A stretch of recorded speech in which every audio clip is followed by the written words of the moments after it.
Listen. So listen. It's very, very important to make sure your phantom power is on before you start talking in the mic. And you might be able to get some audio. LW already starting off on mute. The beginning of the stream. Listen, it takes at least 3 to 4 weeks to get back into the groove after the break. I don't think there's going to be enough water, but we'll make it work. But it's all good. Let me know where you guys are from. Let me know what you do. We're back for another Sync Producer Live. Answering questions, getting you unstuck, sharing some wins. And I feel like I can barely hear myself. Here we go. All right. Warren says we listening. Let me see what we got in the building, man. We got Payday the producer. Let's go. Got the popcorn and the wine. Salute everybody. Maker Made Music in the building. What's good? Produced by Janie HB. What's up? Michael Connor in the music in the business. Wow, Michael Connor in the building. I'm looking at your name and I want to say the music at the end of Michael Connor. We got Jason Dowdy Music in the building from Canada. We see you. Get the muting out of the way from the get-go. You know what I'm saying? Like, just start with mute, and then we don't got to worry about it for the rest of the show. We're all good. You know what I mean? Brother Truman in the building. What's good, Brother Truman? Larry B. Morning, Larry. Hope all is well. Chicago, Atlanta producer Aaron Island in the hub. Let's go. Sync Producer Hub member. Shout out to all the Sync Producer Hub producers in the building out here crushing it, getting to these placements, getting to these licensing deals, getting their music placed in TV and film, and making some money from it too. What's up, Davey Dave? Good to see you. It's going to be a rough night. It's going to be a rough night for Clint. I know we're low on water. We're going to stretch that. We started off on mute because I forgot I wasn't even muted though. Phantom power wasn't on for whatever reason. It was just off. Demo music. What's good? Good to see you. It has been a while, Davey Dave. Hope all is well, man. So y'all know how we kick it off, man. We are going to check out these wins, man. See if y'all been dropping some testimonials inside the community. We got James McGregor in the building. What's good, bro? Good to see you.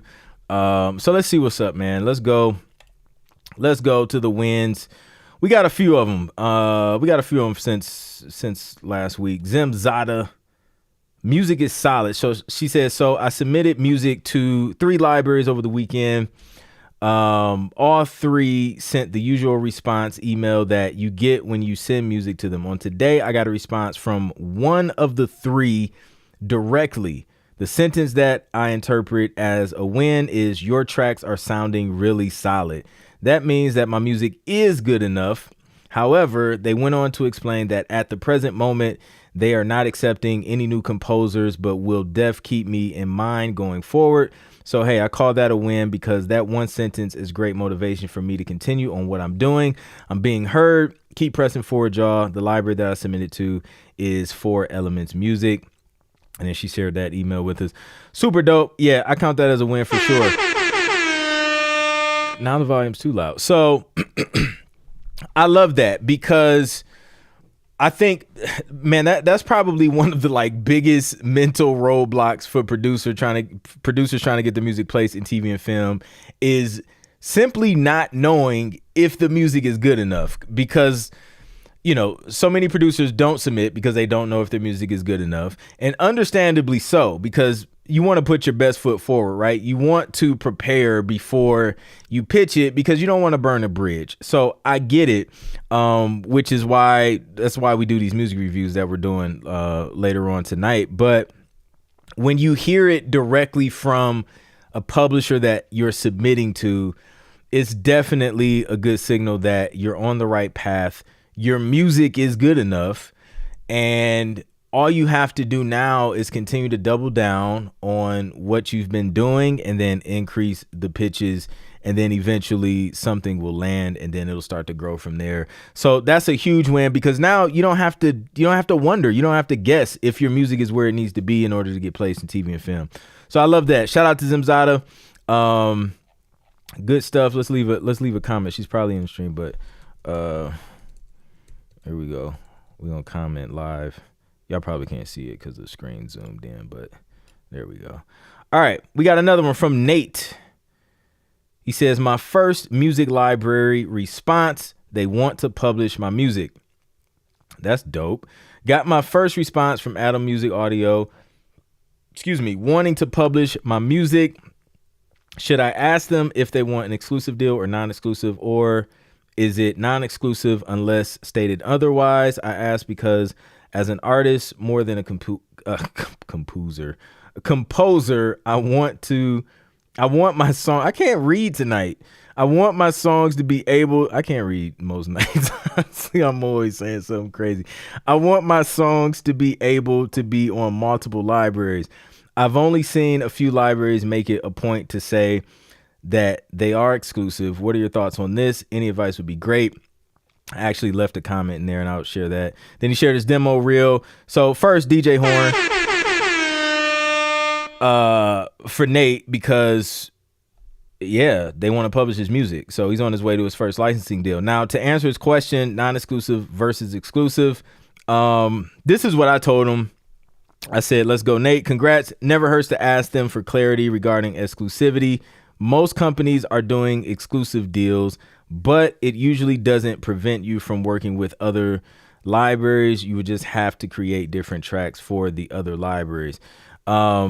Yeah, so it always depends. It always varies from company to company, right? So if there are some companies out there where they work with a lot of artists and brands, they're like smaller boutique companies where it is more of like a non-exclusive thing sometimes, or they may have a non-exclusive and an exclusive option for artists, to where like if they have like a body of work that they just want to kind of spread out a little bit, not too crazy, they can do that with the non-exclusive. And then some, they're just like, hey, we want to go hard for you. We don't want any confusion with multiple publishers sending to the same supervisors. So we do exclusive deals. And that's what's kind of typical. And I've heard from the music supervisor side of things, I've heard like mixed thoughts. Like some are just like, hey, I don't care, like whichever publisher, is connected to the one that I listen to first, that's who gets it. And then others are just like, yeah, I just rather it be clean and just come from like one publisher. So, it is what it is, but that's super dope. That's a great start. Shout out to Nate for sharing that win with us. And yeah, man, wishing you many more for sure. All right, what else we got? Oh, man, I got out of the, let me see. Let me get back in here.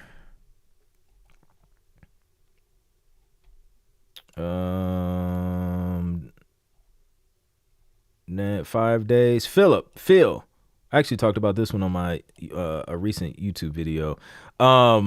So Phil, this was a good one because, well, there's lessons in like all of these wins, which is why I love when producers share these. Jason says, I sometimes ask for a blank contract to know the terms, then throw it into ChatGPT to break it down in layman's terms. Yep, I do the same thing. LV Drizzle's in the building. What's good? Motivation is a one stand. Discipline is a marriage. Let's go. One night stand. All right. So Nate says new placements on 2 TV shows and 2 movies. Y'all crushing it out here. It's crazy. Check my royalty statement and saw that my music was placed on 2 new TV shows and 2 new movies. The shows were Love Island, Beyond the Villa, and Are You My First? The movies are called Wild Diamond and Marmel. I also ended up getting a couple more placements on more episodes of shows that I already had placements on, such as the Flippin' El Mousas, and Jersey Shore. But I'm most excited. What I'm most excited about is seeing that my album with Universal PM started getting placed. That project was my second album with a PM library of that magnitude. First was BMG. I hope this album does as well as my first one. 70 plus placements and counting. He's referring to that first album with BMG. Keep creating, keep submitting, because this repeatable process and hard work really pays off. And then he linked us to some of his TV and film credits. So let's check some of those out for motivation. Because, yeah, there you go. So here are some of those 70 plus placements. Are You My First, Love Island USA, Jenny and Georgia, Sneaky Links, Rhythm and Flow, Married to Medicine. We mentioned that one earlier. Love and Marriage, Wags to Riches, Teen Mom, All American. Yeah, he's out here killing it. Buying London, Owning Manhattan, WNBA on ESPN, The Circle, Cribs, Sisters, Basketball Wife. Yeah, so I think you get the idea of what consistency can do for you if you commit. So many people want to test it out. So many people want to be like, yo, let me try and get this one track placed in TV and film, and and then we'll see what happens. We'll go from there.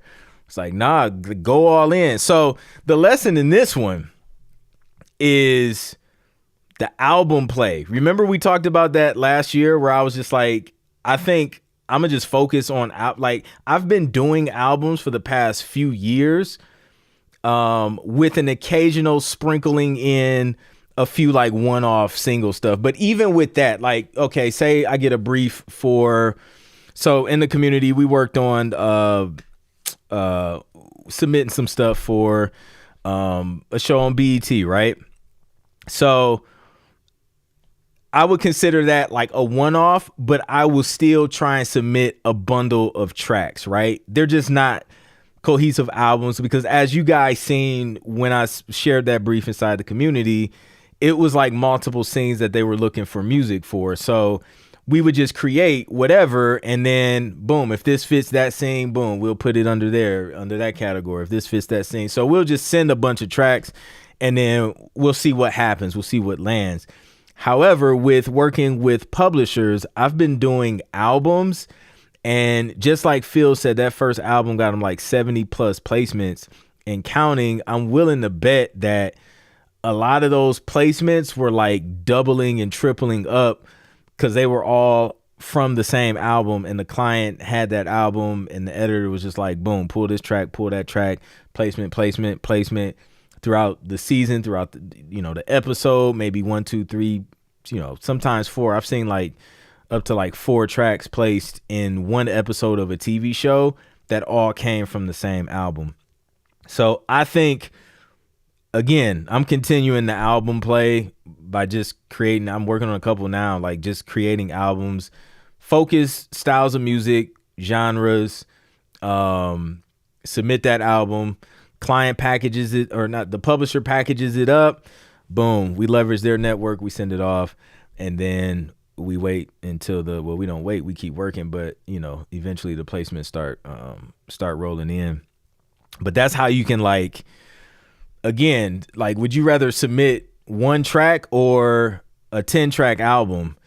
It's going to take longer to get the 70 plus placements from one track than it is sending a 10-track album through, a publisher that has reach, like worldwide reach, like BMG, and UPM. Like, you're gonna get to 70 way quicker than you think. It seems like it's slow at first, but eventually, man, that stuff just starts to roll. So it's crazy. Thank you, LV Drizzle. Appreciate that, man. Yeah, we're gonna try and run that back again on the new season for sure. Phil is killing it for sure. Allison Penn is in the building, indeed. Yeah, absolutely. Allison here from Pahrump, sitting down to dinner, homemade fried chicken, mashed potatoes, and green beans. Listen, DJ Horn for Allison and her dinner, because it hasn't been one stream where she hasn't come in here and mentioned something delicious that she done cooked up in the kitchen. Allison be eating good during these streams. So yeah, man. So hit me with you guys' questions. Let me know what other questions you guys have. I think we got one more win from the week. First sync fee, Truman. I don't think we seen this one last week. I could be wrong. But anyways, he says, my first ever sync fee just recently hit my bank account. This was for my song being placed in an independent film. Though I won't be able to buy my dream car with it, I'm super excited and grateful for the experience, the connection, and because it's still more money than I had at the beginning of yesterday. Every bit counts. Hub fam, let's continue to keep putting in the work, putting that work out there, and trust the process. Let's get these W's. I love it. Let's go. That's a win, man. Stack these wins. Listen, any amount of money you get paid from doing your music is a win, because most people don't get paid for music. Like most people don't crack the code. It's not an easy thing to do. So if you can do it, that's amazing. And then I'll open up the member only joint. If you guys want to come up on audio or video, I just opened up that member only stream. So Hub members inside, you guys have access to that.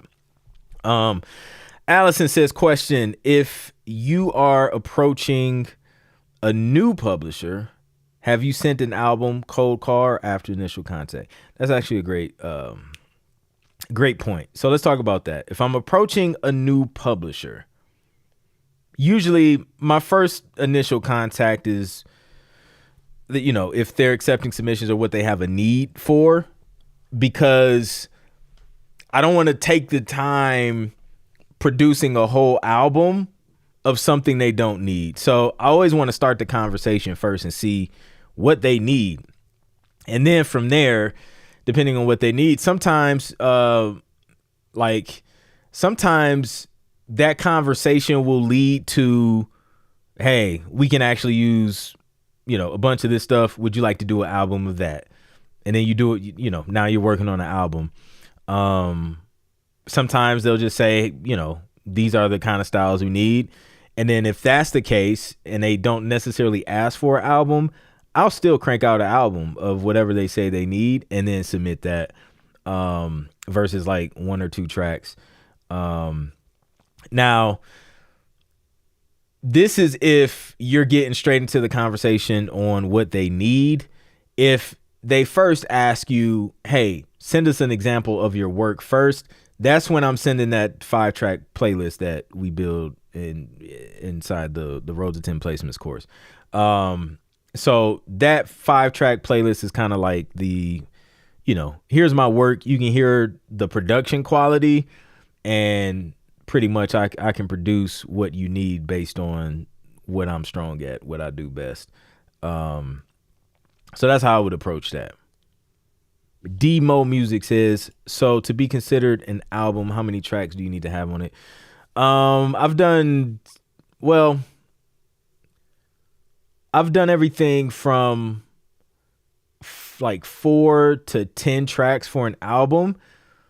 However, the one where I did 4 tracks, the whole album still ended up being like 10 tracks, because it was me and there was like another composer. We were kind of, you know, tag teaming the album or whatever. So so the publisher could be facilitating the whole album, and then maybe you're contributing a few tracks to it.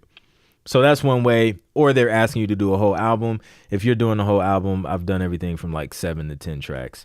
And that's been considered an album with air quotes. Brainstorm Production says, will using TuneCore as a pub admin be a problem for Sync? I've released music as an artist using TuneCore as a pub admin. If I make music for Sync but not submit it to TuneCore, would that be okay? I don't know what TuneCore's pub admin agreement looks like, so I can't answer that question within context of what those terms are.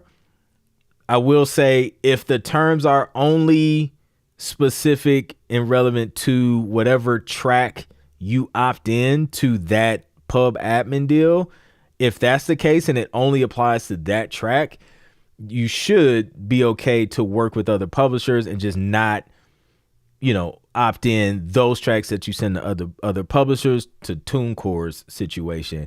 If you've already opted in through TuneCore, like you probably can't. I'm sure you probably can't submit that to any other publisher because there will be an issue because you can't have two pub admins, two publishers, administrating all the rights and all that stuff, unless it's a non-exclusive joint. So it depends on what that agreement looks like.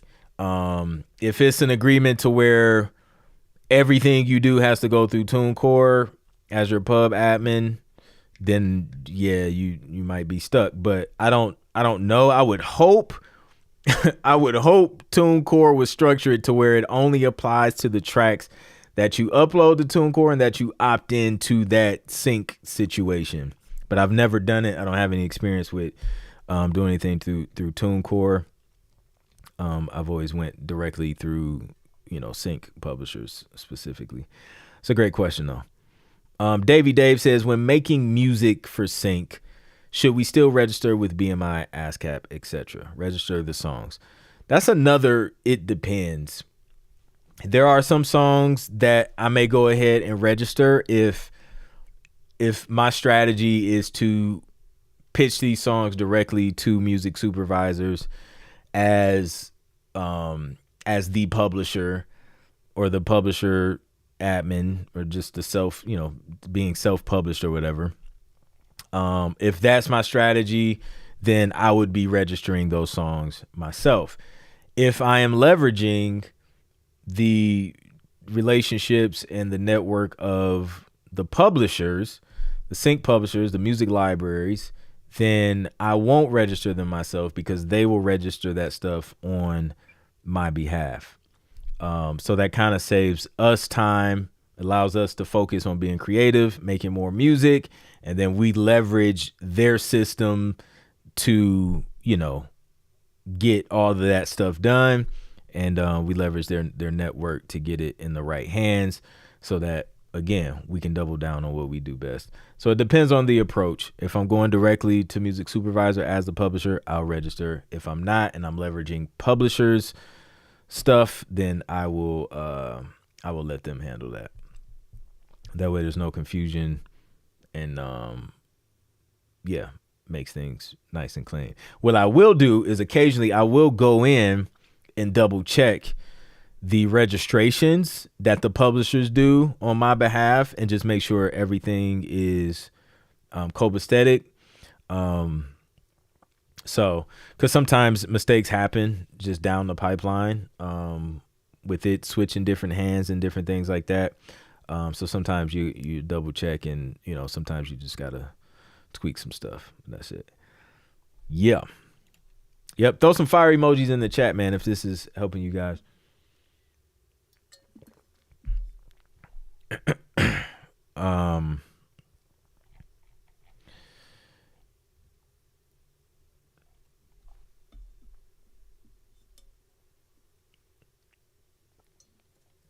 FYM Beats.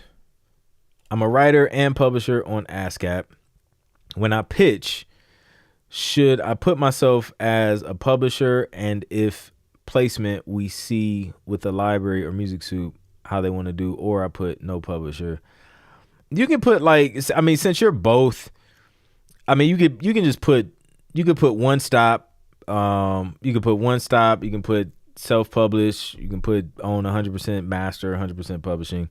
All of that kind of tells them that it's everything. If you do a deal with the library or a publisher, you're not going to use your ASCAP publishing account anyway, but it just tells them there's no other third-party publisher linked to that track. It's just all you. You can give them all the rights they need so that they can do what they need to do. And then if you are working directly with a music supervisor, then yeah, you would still put the same thing. You can put yourself as the publisher, yourself as the writer, and your metadata. You can put your publisher info and writer info, the percentage, all of that stuff. Super, super helpful and crucial. So yeah. LV Drizzle, have you ever landed any trailer placements or direct ad placements? Trailer placements, no. I have produced and pitched some trailer stuff, but not that I know of. Sometimes things can be floating around out there. I just have no idea yet. But no trailer placements. Ad placements I had a while back. Adidas. It wasn't really an ad. It was more so. It was kind of like a. It was like an Adidas like promo series or something. It's like some special series or whatever for Adidas. And then the most recent one is a social media ad of American Express. So I had a placement like a social media rights sync with American Express. So that was pretty cool.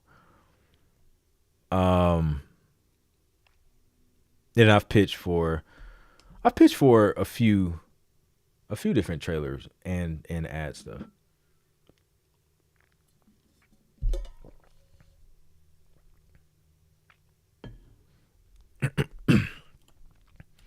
No doubt.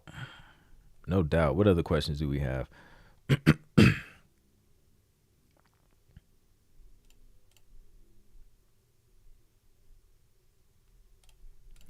I forgot to like that one.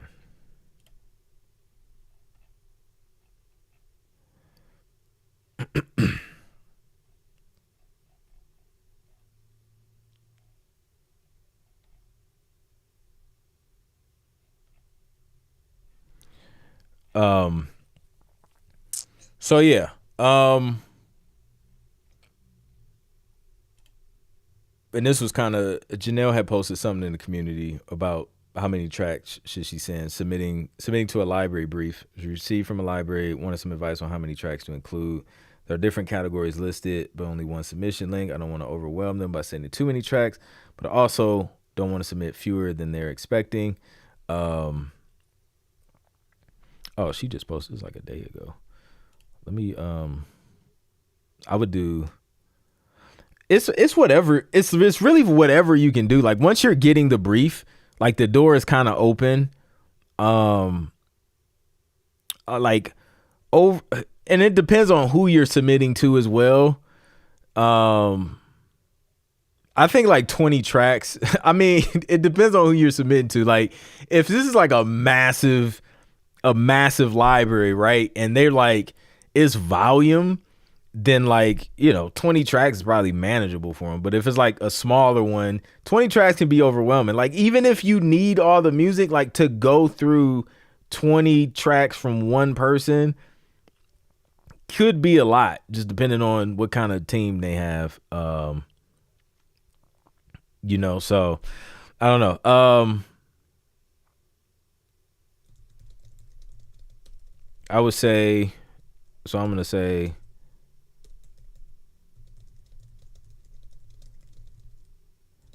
I would say as many as you can.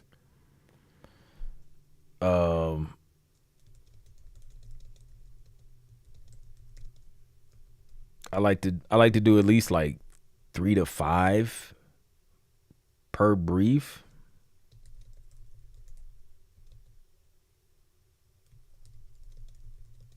But there's been times where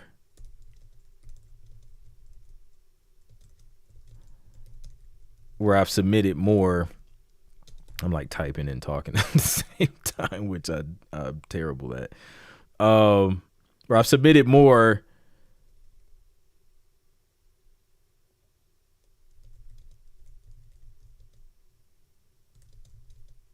just because I had a team of producers working on it.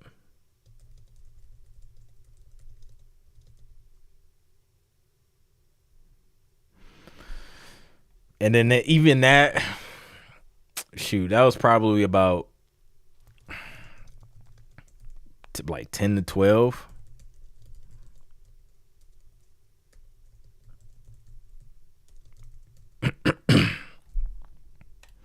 So yeah.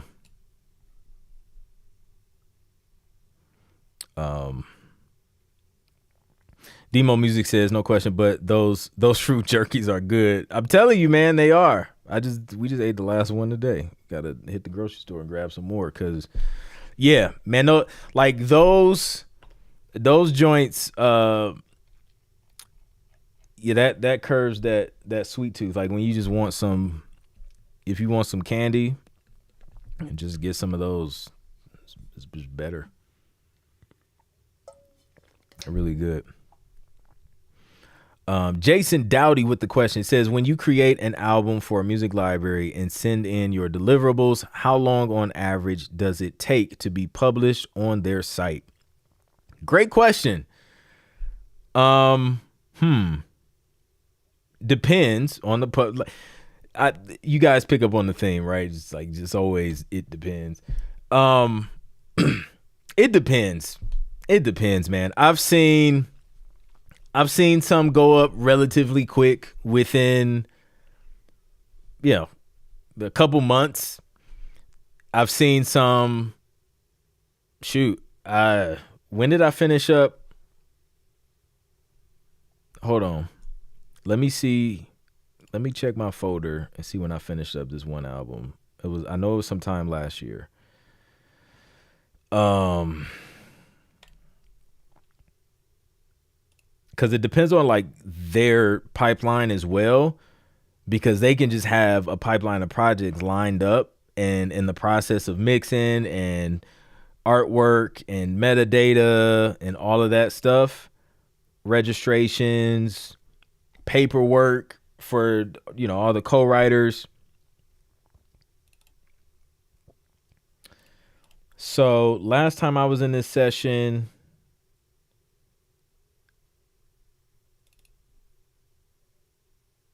I finished this up right before Shades of Sync. So this was like early November. And it has not been released yet. They are working on artwork for it right now. So they're working like it'll be soon. It'll be soon. But it's been a while because I think I mixed this album so that we can get it out quicker. If I didn't mix it, it probably would take even longer because they have a backlog of projects, right? So so that was November, December, January, February, March.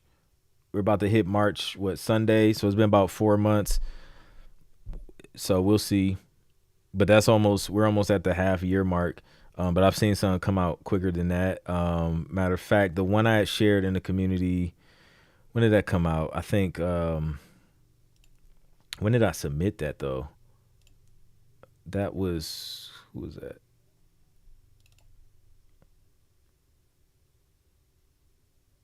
Tasking Hip Hop.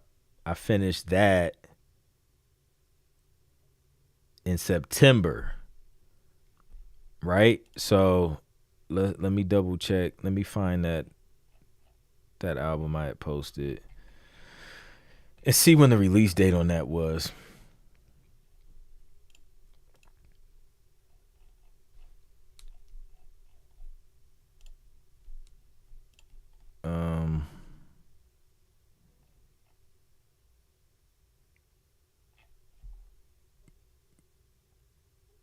Okay. So I finished this album in September and it released January this year, January 15th. So September, October, November, December, January. So it's about 4 months. So yeah, it's kind of been in that like 4 to 6 month range. And then sometimes it's not even, depending on who the publisher is, they may not release albums, right? They're just like, they just have a library and then they just send everything to their clients, right?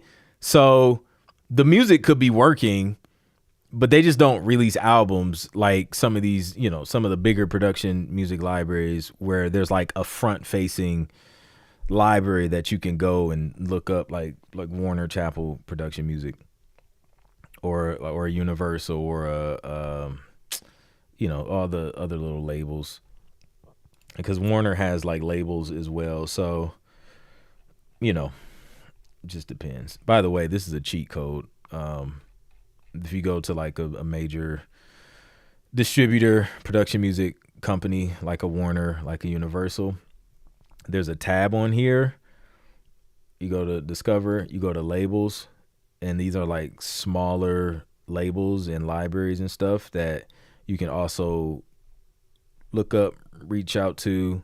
Sometimes you can get in with these smaller ones, even if you can't get in directly with like Warner, like Crime Sonics.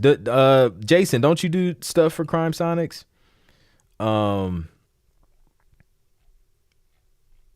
So this is Crime Sonics, right? So if we go to Crime Sonics website,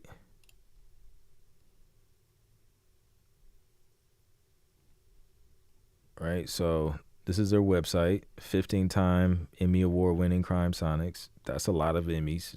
Number one, let's DJ horn them. We can try and find out if they have a submission link for composers, and they do. It says composer submissions. Attention composers. The portal will be opening soon. Hey, y'all better stay locked. 2026 update. So it says, as of January 1st, 2024, Crime Sonics no longer has an open submission portal. This may change in the future. We're tirelessly working through mastering and releasing our backlog of content for our amazing composers. If you'd like to be considered for our team in the future, feel free to reach out to Dan Brown Jr. via Facebook. Listen, this is the most random. I have never seen this. Yo, I have never seen that before. It's like, reach out to this guy on Facebook. I was not expecting that. I thought I was going to say, like, reach out to him and then his email address. Like, go find this dude on Facebook. That's funny. Anyways, look up Dan Brown Jr. on Facebook if you want to be considered for Crime Sonics in the future. Jason Dowdy, he did a couple tracks for him. Super dope. Jason Dowdy says, thanks. I had one take about 6 months. Just curious if that was normal. Yep. It sounds about right. It sounds about right. Just read the TuneCore Pub admin terms only applies to songs you submit to them. Okay, perfect. Dope. Jason says Dan Brown gave me notes on Facebook Messenger. Oh man. Listen, Dan Brown is a real person. I'm telling you, man. It goes back to following instructions, right? If, obviously we like to look for the emails, we like to look for the submission link or like whatever. But if they tell you to reach out to Dan Brown Jr. via Facebook, you reach out to Dan Brown Jr. on Facebook. It's that simple. You just follow the directions. And then you will be like Jason, getting notes on Facebook Messenger from Dan Brown Jr. It's the power of following instructions. That's hilarious. Definitely wasn't expecting that. But yeah, that's a little cheat code for you guys. If you didn't know. Now you know. I know the hub members. I've shown that to you all. But yeah, if you get a placement on a TV show and then that clip is shown on YouTube, do you get paid for both or just the original airing? Yes, you will get paid. You will get paid some type of income for it being on YouTube. Eventually it will kind of route back to you. It probably, depending on what the licensing agreement between the publisher and the client was, a lot of times you'll see like all media or something like that. So it probably wouldn't be like a separate sync fee. You would just have, it would be like that original one. But, with the whole, like YouTube ad revenue and stuff like that, you will see on royalty statements. It depends on your PRO. I think on mine it shows kind of bundled as like digital, some type of digital performance or digital. It's like it's bundled in, but it doesn't show specifics like the show. It just shows like the track title something YouTube, and then that's it. So, and they just kind of bundle everything up in terms of how much it paid out.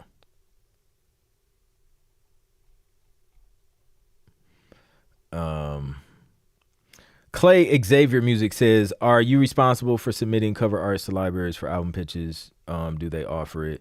A lot of them offer it. A lot of them do it themselves. Some of them will give you the option, like, hey, do you want to do your own album work?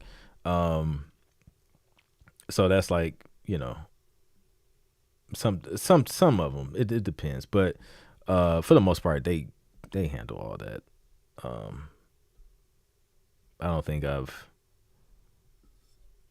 except for like TuneEdge. TuneEdge, you got to upload like a cover art for your tracks. But like that's kind of, you know, it's kind of different because it's like per track. It's not necessarily an album. So for that, yeah.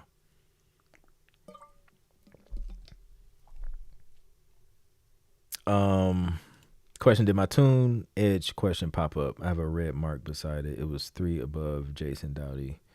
Let me see. I might have missed it. No, the last thing I said was this was overtime. That was the last thing I seen from you, Allison. So drop it again in the chat, and then I'll try and answer that. David Dev says, I never tried Sync before, and now I'm ready to get started. What is the first course of action to getting into a library so that I can start getting placements? Man, my eye itches. First course of action is if I was starting from scratch and trying to start getting placements, my first plan of action is identifying what already works so that I don't have to reinvent the wheel, right? So I'll just watch some TV, just binge on a show, like find something that resonates with what you do sonically, right? If you notice a show, okay, you hear certain styles of music, you're like, oh, I can do that. I can lock in on that. You can even take notes, like take one show and just make a few columns, right? One column could be genre, the next column like tempo, BPM, like up tempo, slow, mid, whatever. Next column, maybe like instrumentation types or whatever. And then just sit through the whole show and just tally mark whatever, make notes of what you hear. And then whatever you see the most at the end of that episode, you know, there's obviously a need for that. Marry that with whatever you do best, and then create, I would create a playlist of 5 tracks. That's going to be like the initial pitch playlist, and it'll be in that style of music that you decide to kind of hone in on. Put that together. If you don't know how to structure it, we show you how to do that inside the hub, but put that together. And then from there, it's just like your focus, your primary focus with that playlist of 5 tracks is to reach out to as many companies as you can, to somebody hit you back and give you one of 2 things: feedback, so that you can, you know, take that, make adjustments if you need to, or they're going to ask you to write some music for them or sign some of the music that you send to them. And then it's rinse and repeat. And then I would reach out. What I did when I first started out in order to get my first 10 TV placements is I did exactly that, created the playlist, and I reached out to 3 to 5 companies every day for 30 days straight until somebody hit me back and said either my music was trash or, hey, we want to work with you. And then from there, I'll get that first deal. Okay, boom, rinse and repeat. Let's do it again. Keep doing it. 3 to 5 tracks or 3 to 5 companies every day for 30 days till somebody hits me back. Within that 30-day window, I ended up, you know, I was doing Zoom calls. I was getting emails back. I had multiple licensing deals. And then from there, once I had those deals in place, now I shift my focus from pitching to producing. Now we need product and we need to get it into these systems that we just did partnerships with, which are the publishers, right? I look at them as strategic partnerships because we can leverage the relationships they already have. We can leverage their reach. A lot of them have, global, international sub-publishing deals and things like that. So we can literally sit in our bedroom, produce all the music we want, leverage that partnership, and they will spread our music across the world on all the TV shows, the video games, the commercials, the this, to that. And then we just continue to rinse and repeat, produce, prepare, and pitch. So then once you have those deals, shift your focus on production, get those briefs, submit to those briefs, and then focus on your input, which is the production. And that's it. And then from there, you produce, submit, and forget. I'm one stop, but doing an album with an artist, how do we share the percentage? I sign an agreement with the artist and I pay him by myself, or is there a special process? I just split it. I usually split everything like just evenly. So if it's me and the artist and they wrote, we just go 50-50 on it. Or if it's like a few or four, then we just all split it evenly.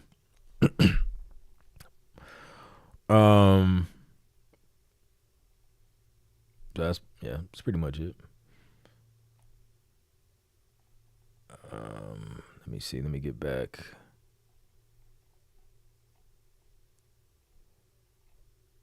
Rich Rosen has joined us. Welcome, Rich. Clay says, related music library question. Do you think pitching commercial EPs, albums to music libraries is viable? Is making a specific theme album the only way? I think, because when you look at, okay, let's look at this, and then we'll answer Allison's question, because she had posted. I want to get back to that. So let's look at this. The reason why we do the themed album approach is because that's how the publishers are thinking about the music, their catalog. They have to categorize this stuff.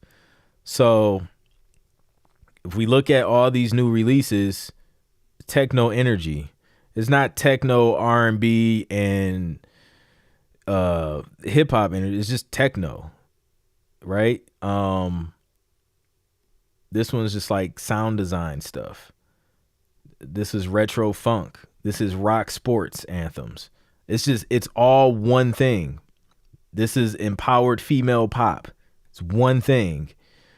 And it makes it easier to pitch, because when music supervisors are sending out briefs to these companies, or they're looking for something, usually the briefs are, hey, we need some rock sports anthems for some upcoming CBS sports promotions, or we need, we have a couple scenes where,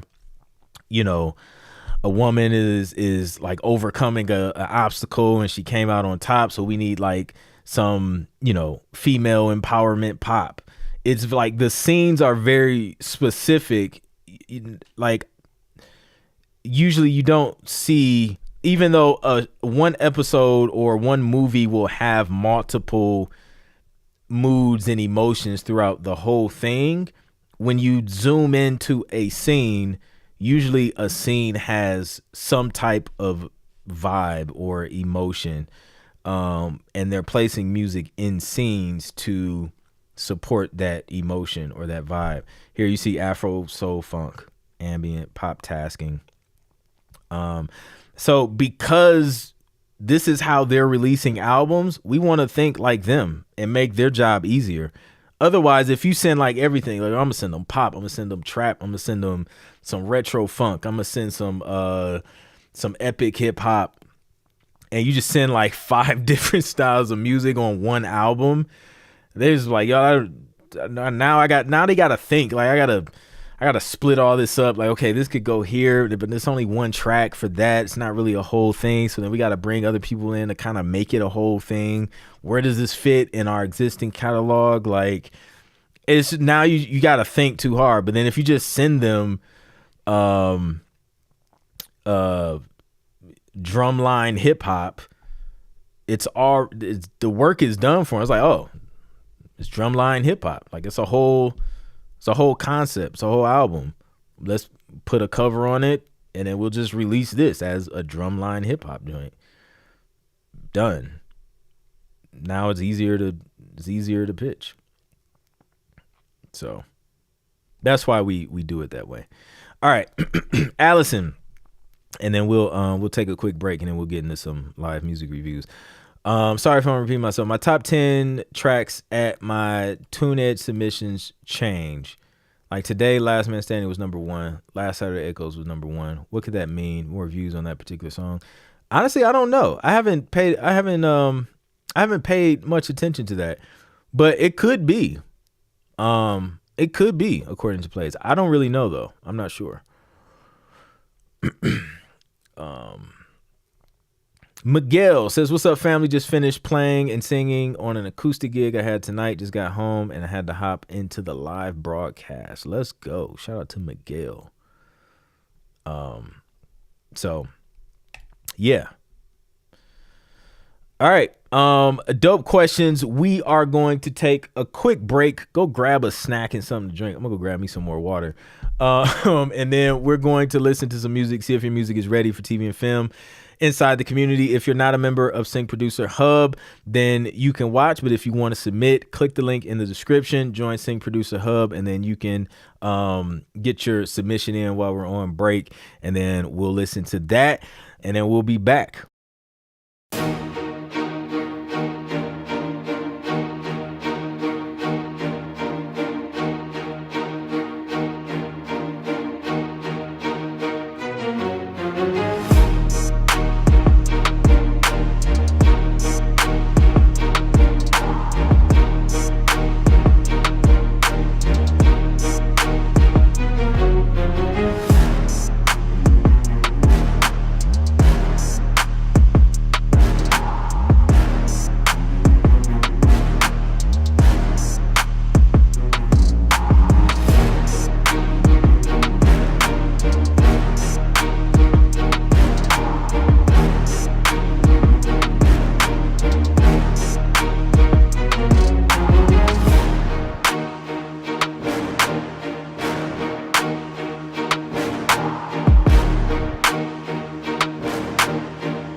We are back for some music reviews. I seen Rich just got his submission in.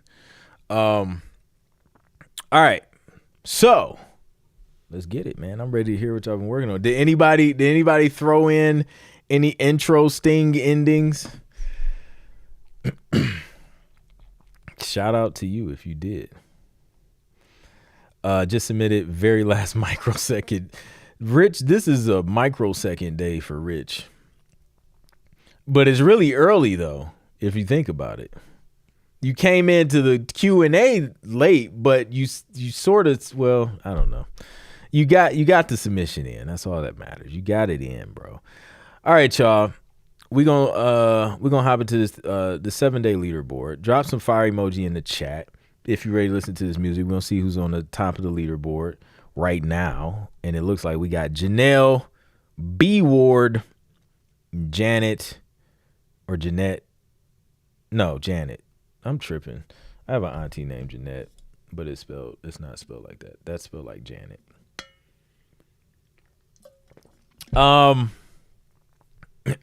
So that's the top 3. We're going to see what they submitted to us. And I see fire emojis. This is good.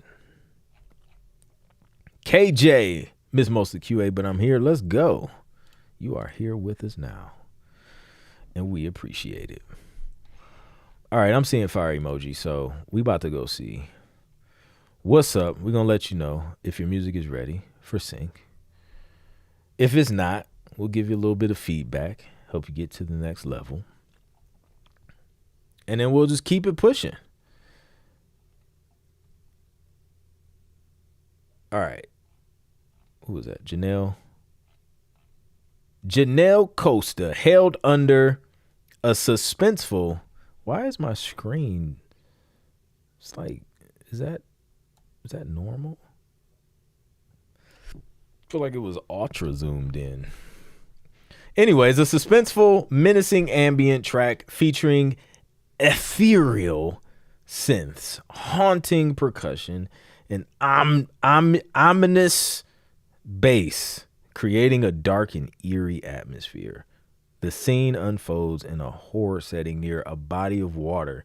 This is tense already, where tension lingers in the air and something unseen waits beneath the surface. That was a movie. Let's go. With the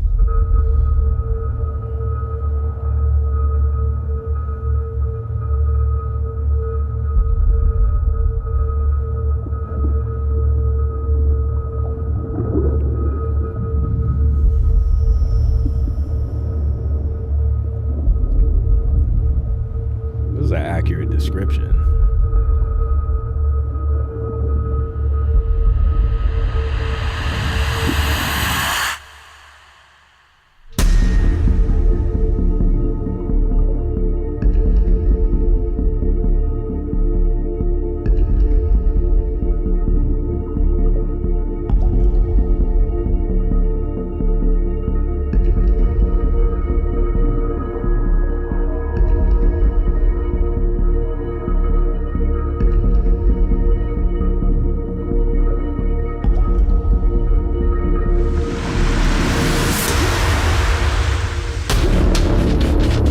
Claim.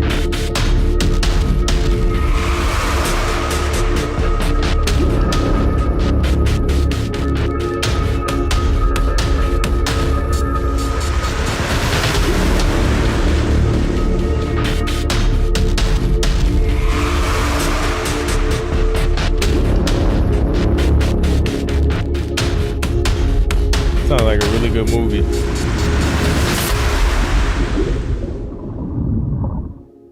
Ooh, what the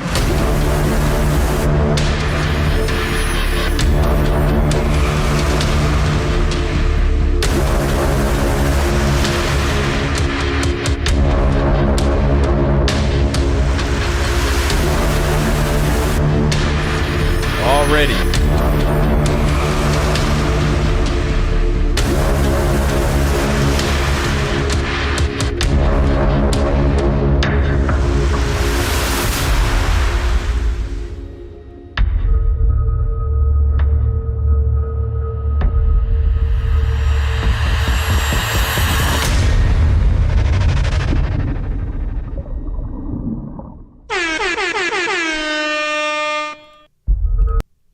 Listen, I love the sound design in that.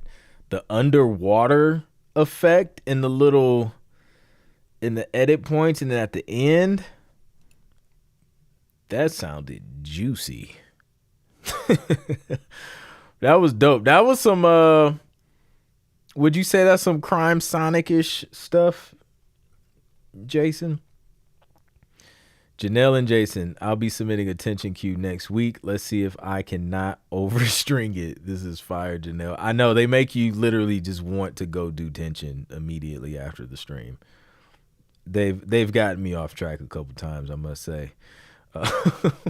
Like, I would just be inspired. Like, you know what? I feel like making tension. I know I'm supposed to be doing this, but now I have an itch for tension. No, that sounds great. Sounds thick, textured, real textured. Crime Sonics all day. Janelle says thank you. Indeed. Underwater crime fighting, right? Underwater investigation. I could just hear the voiceovers as well, like in my head.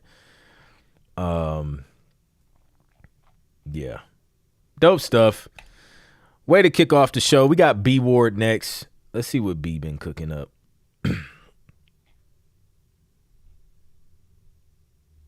Let's see if we got a submission. All right. Says, well, I didn't have anything for tonight, but I always love this track I composed back in the early 2000s, 2015. It's a tad bit longer than the format, but it could definitely be sync ready with some work. A pop sync. I started with an Apple Loop sample. Let's go. That's so funny. My first placement had an Apple Loop in it too. Move is one.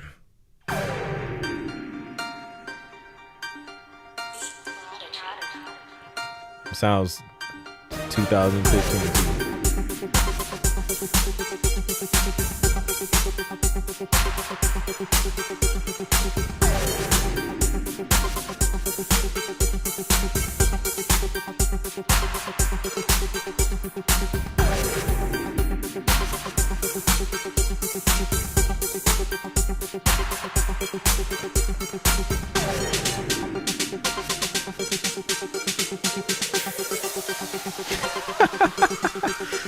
That is wild. Like 2026. We're like a quarter of a way through the 2000s. Well, not really. Never mind. This could absolutely be worked in sync, reworked.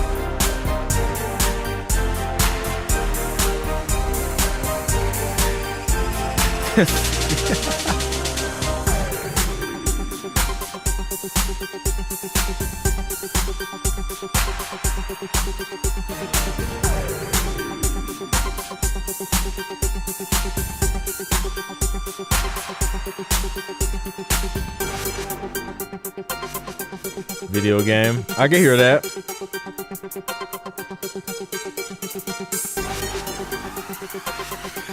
Yeah.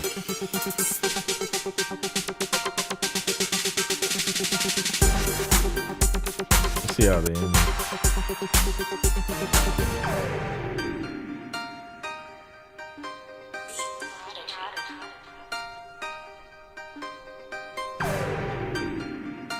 That would be this thing right there. Yeah. No, that's solid. Yeah, like you already know what to do with that. I think that one can be absolutely revived for some sync stuff. I rock with it. And then honestly, with most of the sounds, like just some updates on maybe a couple sounds, and yeah, mixing tweaks, shorten it, sting ending right there. Yeah, that'll definitely work. That's several versions ready to go with sting endings. Yeah, 100%. I agree. Yep. Video game, especially with those synths, I hear that too. So yeah, dope stuff. Let's go. I rock with it. with some tweaks, it can definitely be ready. It's about there. It ain't gonna take much. Like you can knock that out in like an hour or less. All right, we got Janet up next.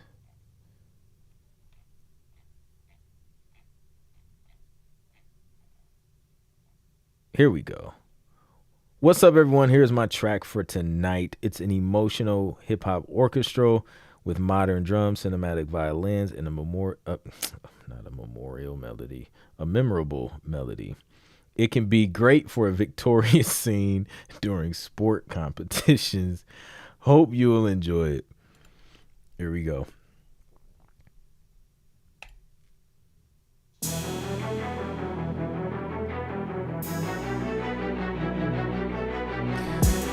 Janie HB has been in her bag.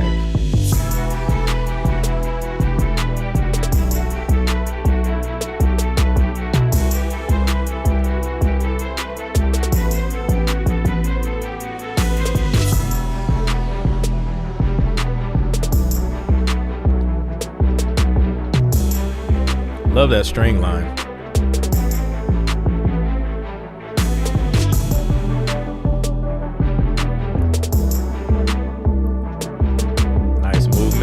Structure.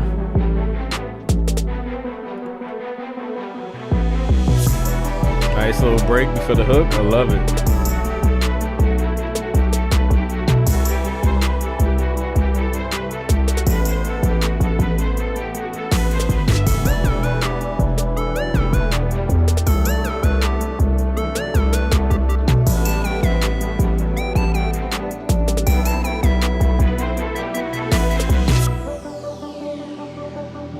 Down.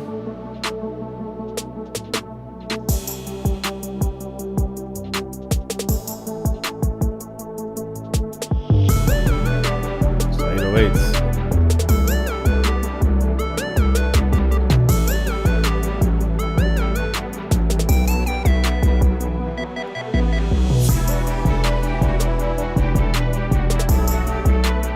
CBS Sports, March Madness. Perfect timing. It's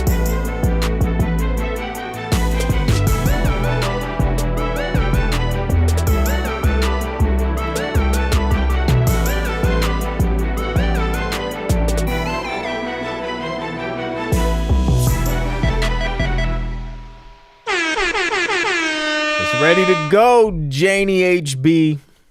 I rock with it. Love it. Production was dope. Love the structure. Kept it interesting the whole way through, all the way up to the Sting ending. We got straight into the verse. Intro wasn't super long. Yeah, I think March Madness would eat that joint up, and then like more after that, because it's just a solid, victorious hip hop orchestral sports track. And then they'll probably use it even outside of sports, to be honest with you. But great time to submit that. Love the artwork as well. That's clean. That has a nice clean look to it. I rock with that. Let's go. Yep, it's ready. Great job on sound selection, transitions, dynamics, that ending. Yes, indeed. Let's go. Been in that bag. All right, that was our top 3. We got everybody on the top 3 today. This is a good week. We started on mute, but listen, the music review is starting on fire. All right, let's keep it moving. Let's start from, I don't know how I just clicked out of it. I'll be clicking too much. Let's start from the bottom. Start from the bottom this week with Rich. Rich got his submission in right before right after the halftime. All right, Impulsive, Raw, Unfinished, Better Late Than Never. I think I submitted this once before in a much rawer state. It's not as raw now.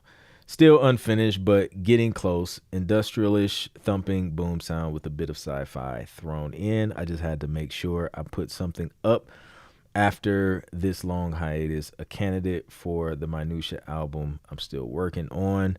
Let's see what Rich has added to this development. The development of this track.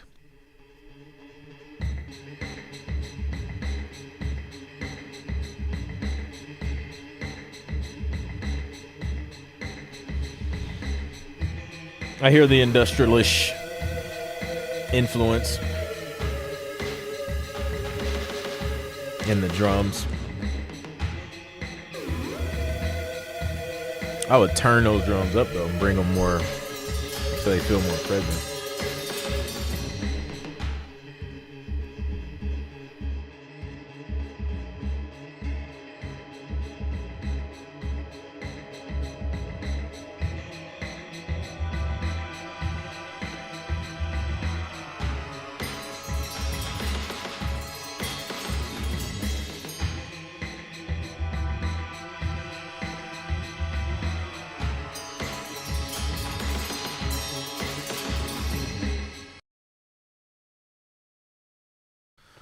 Oh, yep, I was muted. Potential is there. I like where it's going. Yeah, I think, just finish that joint. Drums can come up in the mix. Drums and bass can like come up in the mix. Like the sounds that you have there. It's kind of like a industrial-ish, like ambient. I like the chords. It kind of has a little bit of do I want to say suspense or tension, sci-fi-ish, where it's just like, it's like something strange could be going on. I can kind of hear that, especially with I think the chords you played, like those should just be labeled sci-fi chords, because like that gave it that vibe. Where was it? Those chords and that sound that you picked, it gave it that for sure. Dope. Yep. Mysterious. Great way to describe that. Yep. So yeah, keep it up. I like where that's going. Reginald Washington. Good evening, everyone. This is round 2 and all new for me, and I'm digging it. This is the first track I did in Sync Producers class I took this summer. I chose orchestral hip hop. I'm a music teacher, and I know how to take criticism, so any and all feedback is appreciated. Blessings to you all. Let's go.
Bro, I've been talking this whole time. How does this happen to me so many times? Anyways, what I was saying was exactly what Mike already said, but I think listening to it, I think you still got some more headroom to bring that volume up some more. So yeah, but I love the space instrumentation is there, dramedy all day. Love that brass, love the openness. Would be great for some reality TV drama stuff happening. And then the breakdown you did was great. You kind of took the drums out, let it breathe. It's like slight quirkiness in there that kind of brings the comedy to the dramedy element to it. So I think for editors, they have some options there. It can get a little more tense, and then it can get a little more light in that because you got that breakdown in there. But yeah, I think you executed that joint well. Shout out to all the TV placement mastery students in the building. Let's go.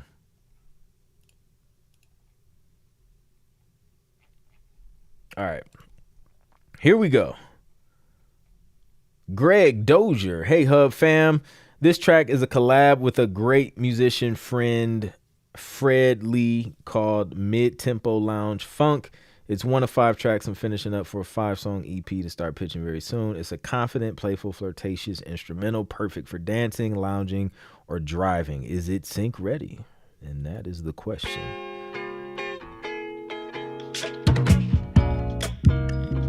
Right to it.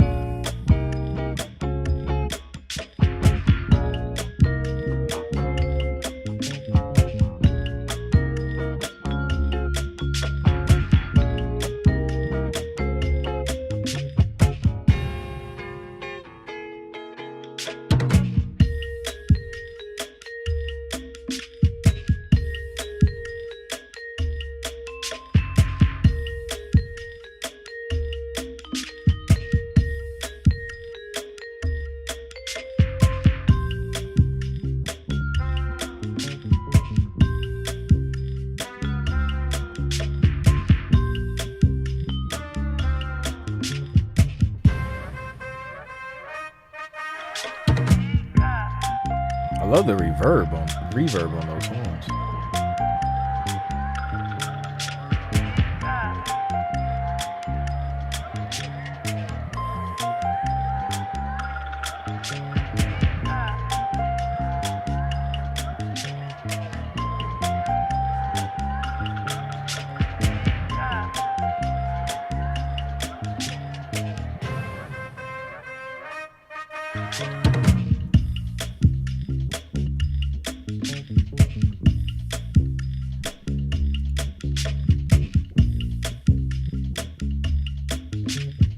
Yeah, it is.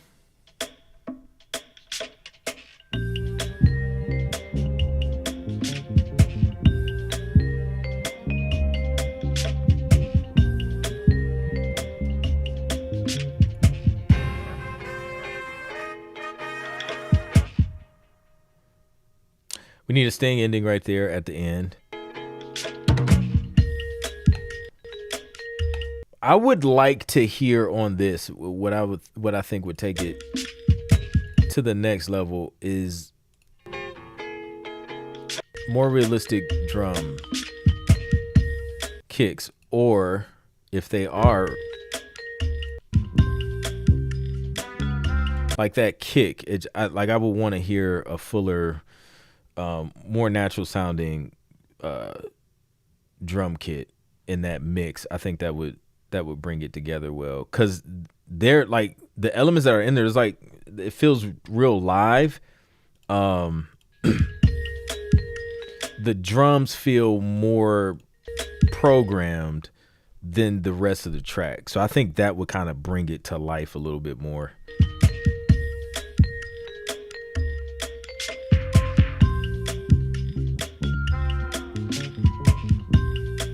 And kind of hear the drums do a little bit more. Give the drummer some, as they say. But I like the vibe. I like the little, it's just a vibe. So yeah, I think we're making that, adding a Sting ending. That reverb sounded very, very good on those horns. The way it, whatever reverb is that, shout out to that. That felt good, and the way it was panned, like you can still just kind of hear it after it hit. But yeah, I like it. Oh, and then this section here.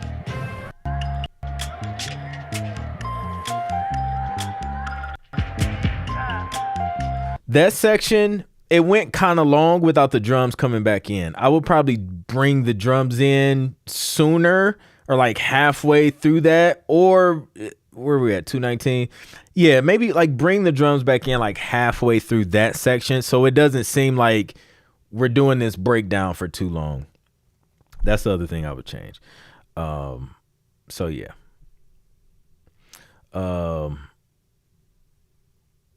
So yeah, I like it though.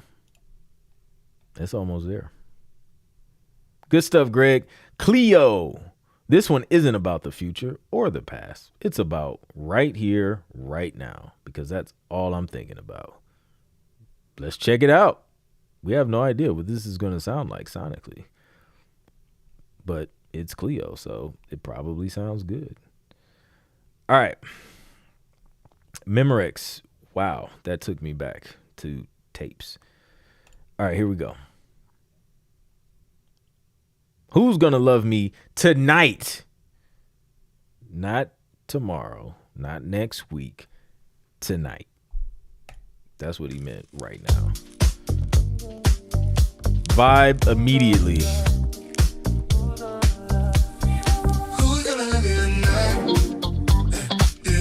Y'all feeling funky tonight.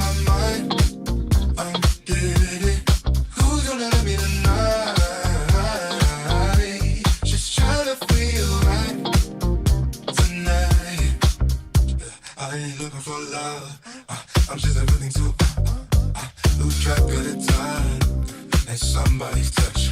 No, I don't need your name. Just call me baby. Body to body, face to face.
Milton Brunson.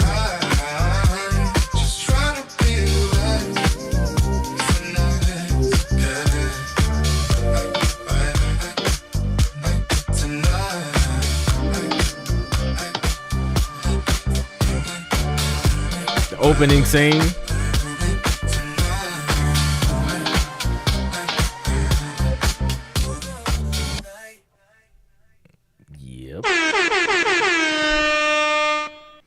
I would say that one is ready to go. The mix is crispy. We got right into it. The rhythm was established immediately. Vocal production, great. Vocal tone, great. Yeah, all of the instruments played the exact role I would expect them to play in a track like this. The guitar was right where it needed to be. The bass was doing exactly what it needed to do. Drums were in the pocket. Yeah, it felt good. It felt good. I rock with that joint. I remember the tapes that were see-through with pink and yellow panels on it. Man. Tape. Some people like still running, like getting those old tape machines, man, and running their stuff through them. Which is, pretty cool. The retro stuff. I seen a throwback. Good stuff, Cleo, on this one. I seen a throwback. Somebody had a throwback Motorola flip phone. It was black. And I was like, man, nostalgia. Those were so dope. And they were small, too. All right. Maker made music with the March Madness vibes. Oh, right into it. Oh, snap.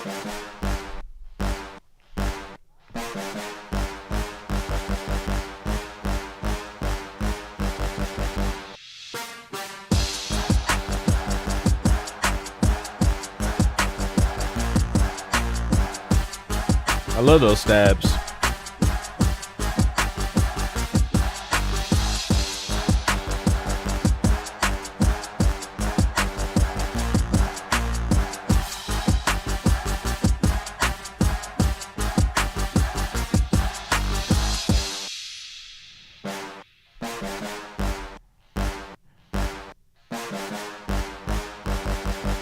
Let's go, Allison.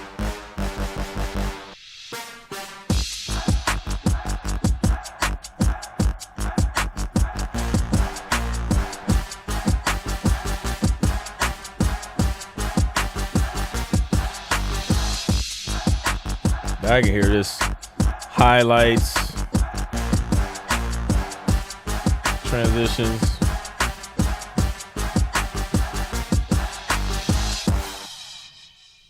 Yep, that'll do it. I think that's ready, man. Let me hear that. Yeah. That's March Madness all day. Sports. And maybe even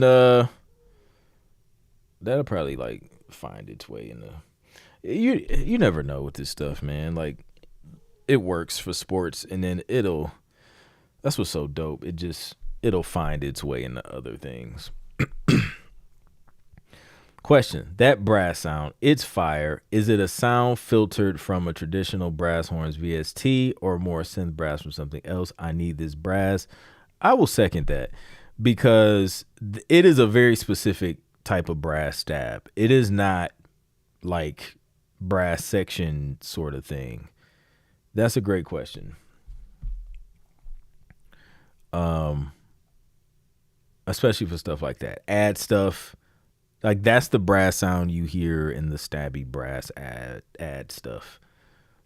I better submit to March. Matt, remember we was talking about that, was that last Friday? And then literally y'all posted about it in the community. So we were just like, yeah, has anybody seen any March Madness briefs? And then they opened that joint up. All right. We got James McGregor back with another one. Hustle Funk. I like that. Let's check it out.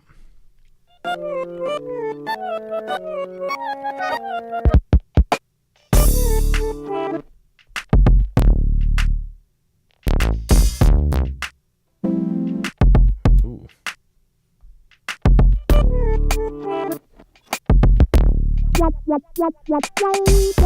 It's like in your face.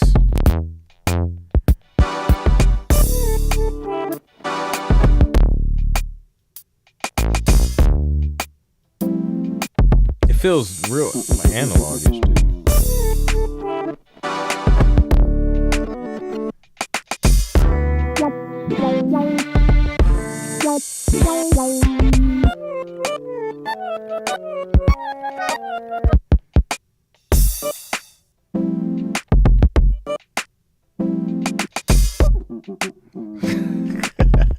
I love it.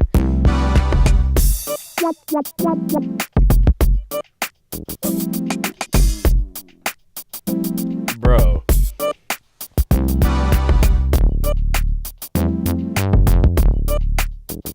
Hearing this in the headphones is crazy.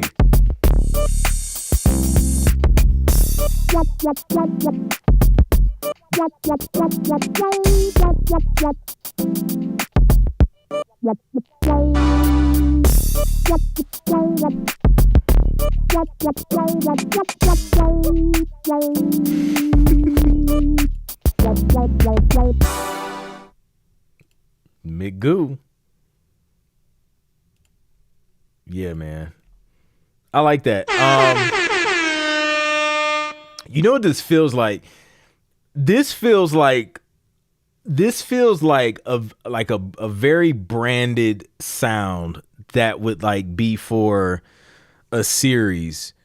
You know what I mean? Like that feels like it's this show and this show has a Sonic to it. This is what that feels like. Where it's like a fun family show. There's like, you know, some like quirky moments to it, some comedic elements, and some soulful, funky elements. And like, this is what that feels like to me. It feels like something, like some custom Sonics for a series. But the mixing and the use of space and the sound selection is crazy. Minneapolis funk right there, 100%. Yeah, this is grooving. Everything, everywhere, all at once, and it's like not competing though. It's just like the ear candy with restraint. With focus and discipline. That's what I would say. It was very intentional. With intention. That's the word I was looking for.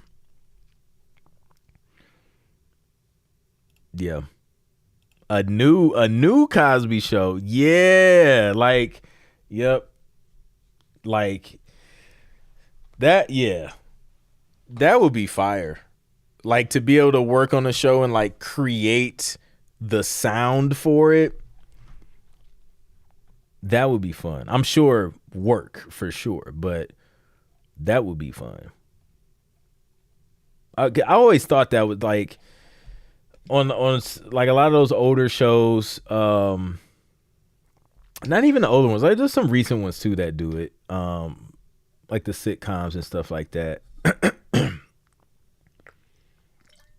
But like everything from like the intro, the stings, the transitions, the bumpers, all of that stuff, it was just like crafted and cohesive.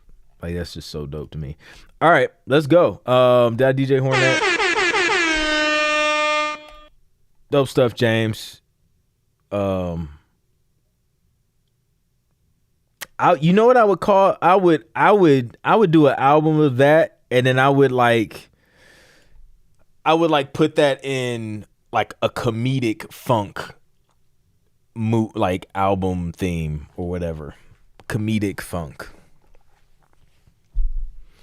All right, let's keep it moving. We got Jamal Holt, new track releasing March 20th. Dance with me. Going to try and get it synced.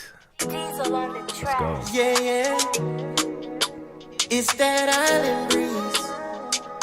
Drift with me. Island breeze, you and me, moving slow by the deep blue sea. Yes. No stress, girl, just let it be. Tonight we float on a melody. Wind your waist to the rhythm, love. Feel the stars start rising above. A little touch, a little tease. We vibing out on this island breeze. Oh yeah. On this island breeze. Love Island On immediately. this island breeze. On this island breeze. Island breeze. Bare feet in the sand with the moonlight kissing your skin. All it took was one dance, now you're pulling me in. You glow, girl, and you shine like gold. And the way you move, Clean mix. girl, you got my heart on hold. To the beat of the waves and our fire could glow. Every step, every sway, every slow turn that you take. Feel like heaven, no mistake. Below deck. I'm the spark, you the flame tonight. Slow dance on the pale moonlight. A sip of rum, now I'm feeling right. Wind your waist to the rhythm, love. Feel the stars start rising above. A little touch, a little tease. We vibing out on this island breeze. On this island breeze. Catchy hook. On this island breeze. On this island breeze. Island breeze.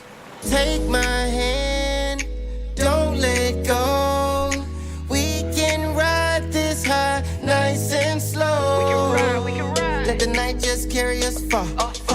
dance till we break the stars. You the one I want. On an island we can be all on this island breeze. On this island breeze. On this island breeze. On this island breeze. Island breeze. Wind your waist to the rhythm, love. Feel the stars start rising above. A little touch, a little tease. We vibing out on this island breeze. On this island breeze. On this island breeze. Island breeze. Palm trees. Dope production too. So let me see how I would make an edit for that. Island breeze. Island breeze. So I would just have that sting ending hit right there for the TV version, because I know y'all releasing this, but yeah, that joint's fire, bro. It's ready. Great mix, great vocal performance, great lyrics. Yep, that'll do it. That'll work. Yep. Vacation cruise commercial. Oh man, so many opportunities for this one. Island breeze, like literally any show that has a scene that's tropical, has an island, has a breeze, like it's just, it can work. But that's like, those are the kind of songs you want to have in your catalog though. Like stuff is just like, this will work for a lot of different things. We got Miguel, however, we don't skip him to the end. All right, we played Janelle's. We got Keith Boney next. Yo, happy Friday, everyone. This track is called Relooted. After receiving great feedback from you all last week, I went back and made adjustments to all of the tracks for the Action Tension album I'm working on. Always open for constructive feedback. Let's go. The Seashore sound effects was tasteful too. Yeah, it was. Great for any show on the literally like all of them, all of the love shows that have an island. You're good. All right, let's check this out from Keith.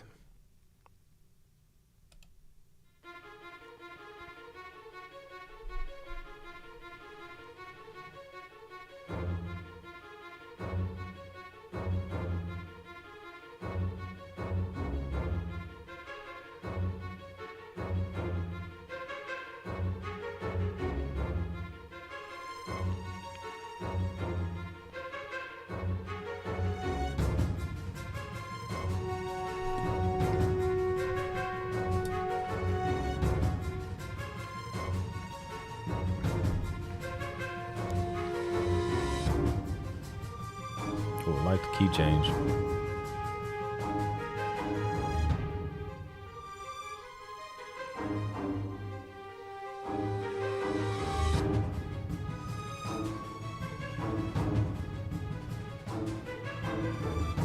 Some dissonance in there. I think volume can come up. Got a lot of headroom.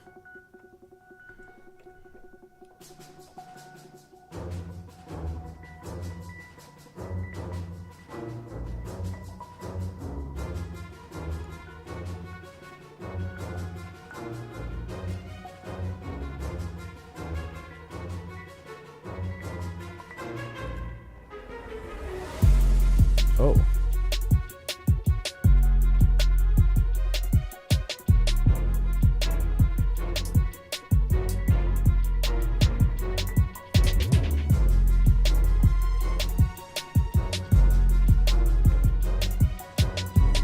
Oh yeah. Love the tension in this one.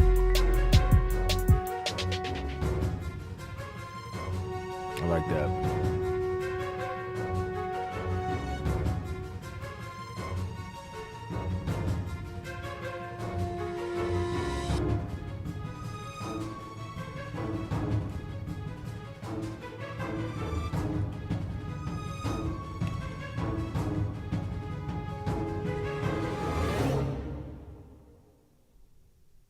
Yeah, I like it. If it's possible to get this, if it's possible to get that tuned to the key that this was in. That little string, I forget what that's called, the riser thing, the string swell thing.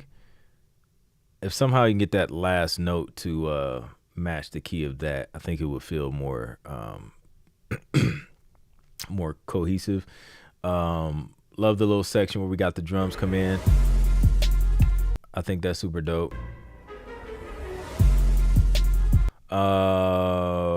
Volume, yeah, I think it's just mixing stuff, turning some stuff up,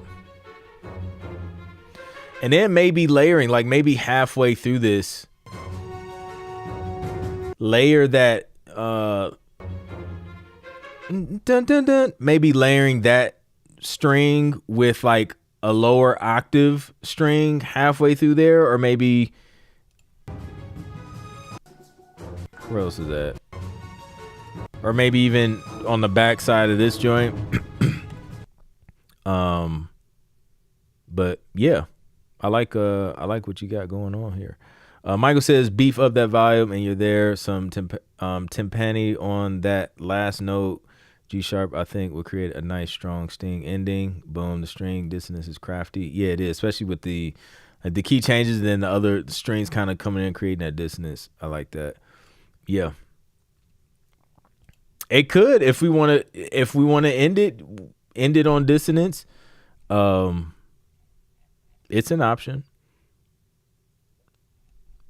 It is an option. But yeah, good work, man. Let's go. B Ward says, I'm creating monsters. All this hot lava the hub is pouring on these reviews. I love it. Check out the GIFs. I'm so glad we can use GIFs or GIFs, however you want to say it. Felipe, happy Friday to y'all. Hope this track can cheer you up. Went for indie electronic track for this one. Of course, I love composing music that feels cinematic and that builds up. So here's how it came out. I'm trying to do a full album of these. Let me know what y'all. Oh man, a yawn. What y'all think? Enjoy your day and have a great weekend. Guiding light. Oh, we can see the build. We see it. I hear you, Clint. Add a viola playing an octave down or add some horns doubling up that melody would do the trick. Yes. I think that would sound good. All right, let's check this out.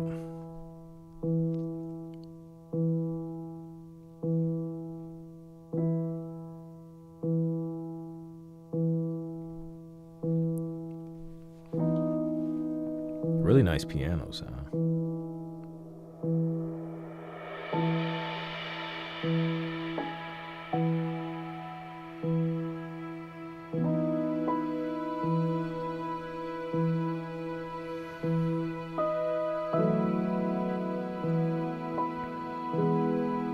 Inspirational movie or scene.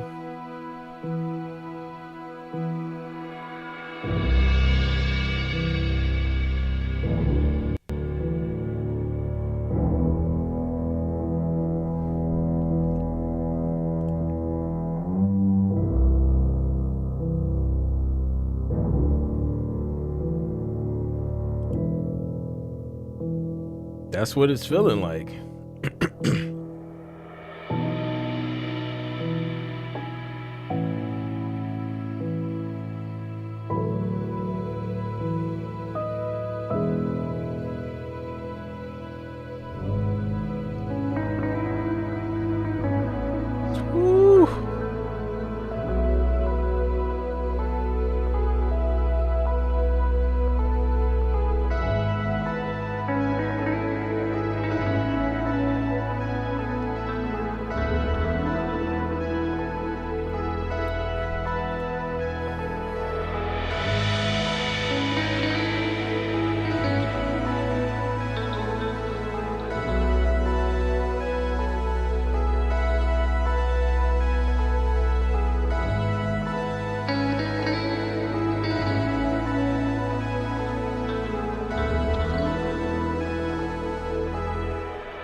Talk about a build.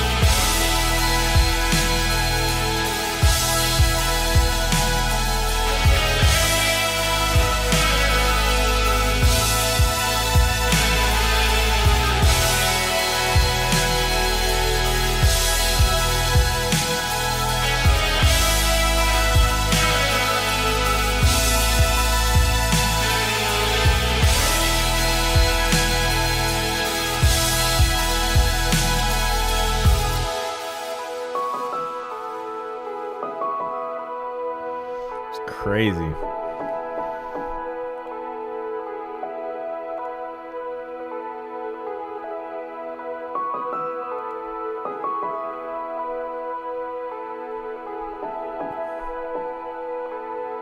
And then to mellow it back out.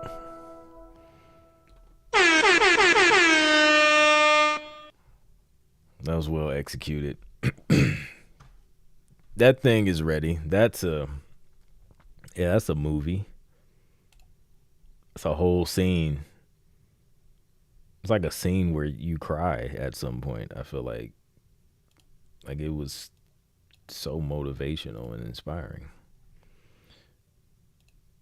Yeah, 100%. Great orchestration. Good work, Felipe. Aaron Island. Seriously, yeah. And you can see it too, just in the in the wave. Like gradual build, big build. Let's mellow it out. Yeah, that's dope. All right, salute my family. This one called No Loop Challenge. Got to change that. My friends say this is So You Think You Can Dance or Dancing with the Stars vibe. I'll take that. It needs work, but I like it. Hope y'all enjoy. I hear it. I hear that. Immediately. Especially with the crowd.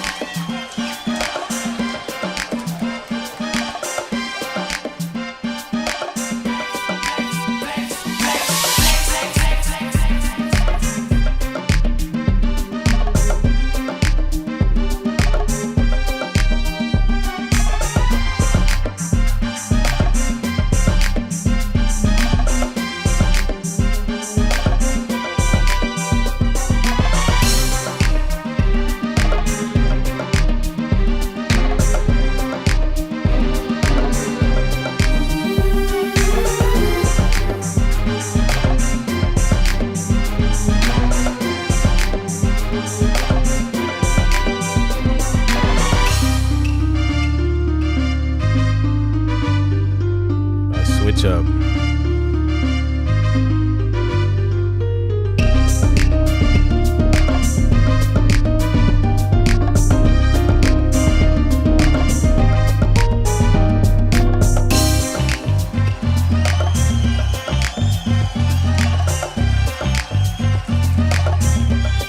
No, especially with that audience in there, it feels like you watching somebody do a dance off.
That would solidify that sting ending a little more, but yeah, I rock with this. I think it would get placed.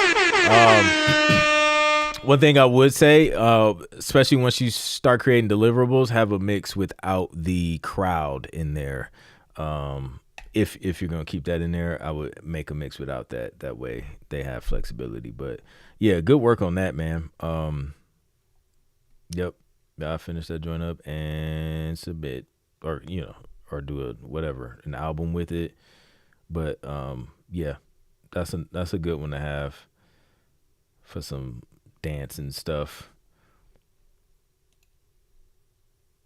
I can hear that even in some like animated children's movie, family movie, animated movie. All right, we played that one already. Dimitrik, hello family. This will be my last trap beat session before I start submission and get back to my first love, which is R&B. Get ready for more drama. P.S. I took a page out of Sensei Clint's suggestion to get the editor's attention from last week's listening session. Okay, let's go.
That thing is ready.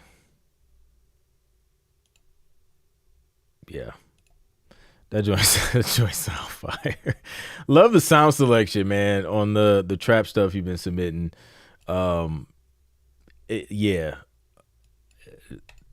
I mean, shoot, I'm excited to hear the R&B stuff. The trap stuff is on fire. I rock with that. Let's go. All right. I think we got one. I'm gonna scroll back down to the bottom because I think I seen KJ drop one in. So I'm gonna scroll back to the bottom and see if we got any submissions back down there since we started from the bottom at the top of the show. Jason Dowdy says Hall of Fame. I made this one after picking up a few tips from Michael Connor in his string class. Let's go. Hall of Fame.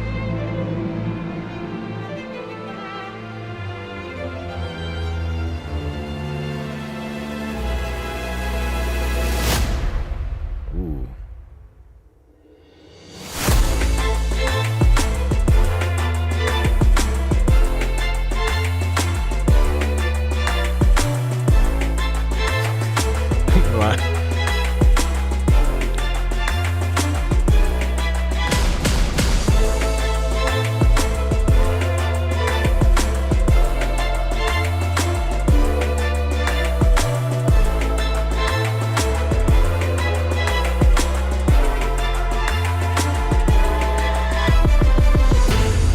Jason also does not play keys. Just a reminder, everyone. And his stuff comes out like this.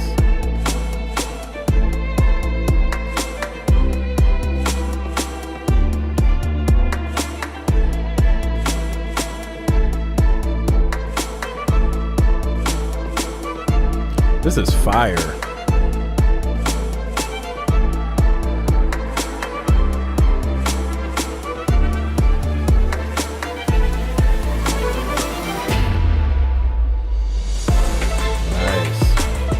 I love the switch up of the rhythms. I like that.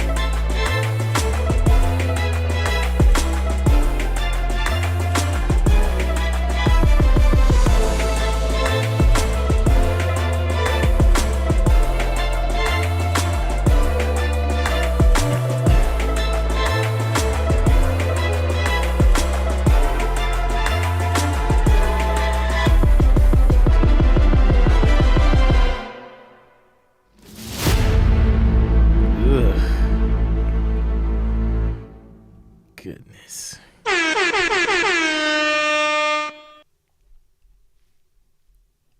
Man, that was. Let me just process that. Let me process it. So, okay. This is what I love about this track. It's like a sports track, but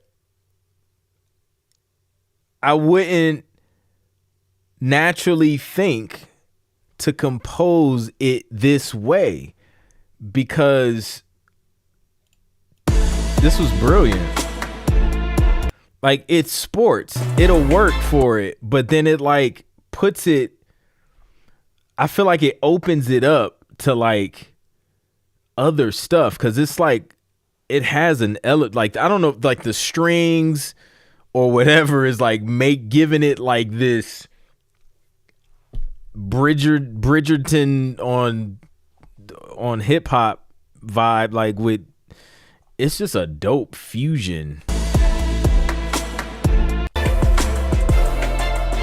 Yeah, that's crazy, bro. That's crazy. I want to see where this ends up getting placed, cause I feel like that's gonna go beyond sports into some like interesting stuff. So I'm curious. Dope stuff.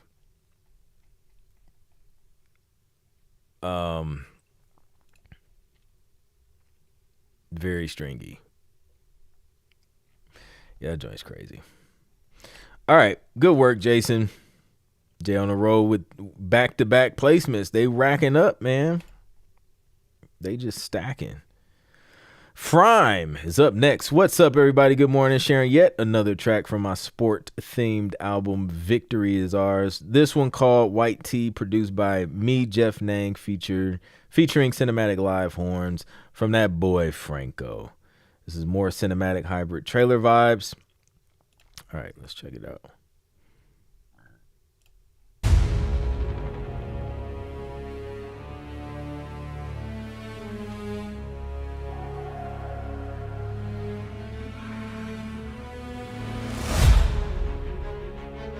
Come on, man.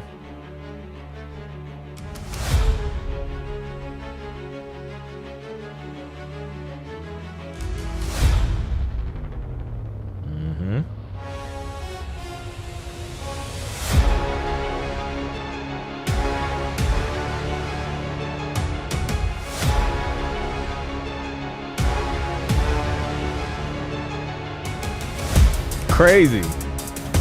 Ooh. Love the energy on this.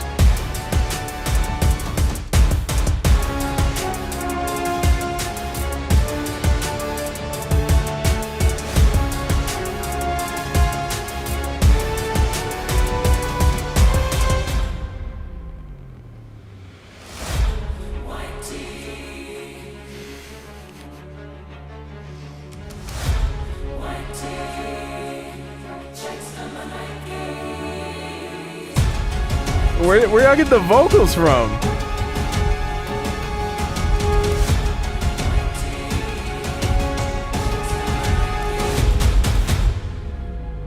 Come on.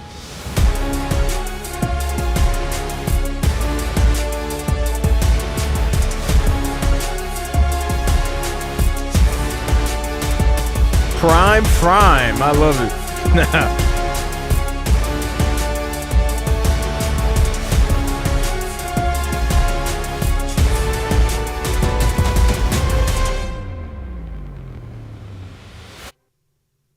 Ooh, they just left us hanging. It was like, use your imagination. Yeah, this is a fire trailerized kind of track right here.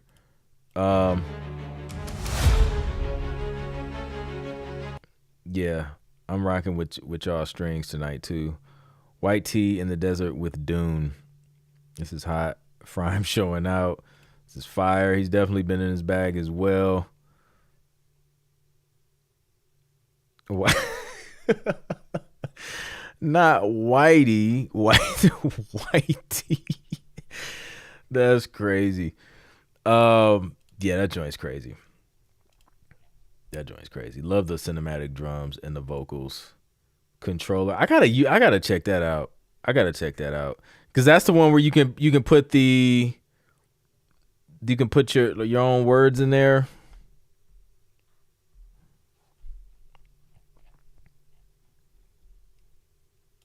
Dope stuff. That joint's ready.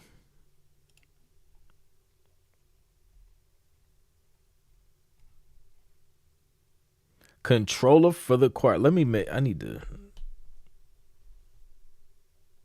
make a pull this up on my screen so that I cannot ignore it.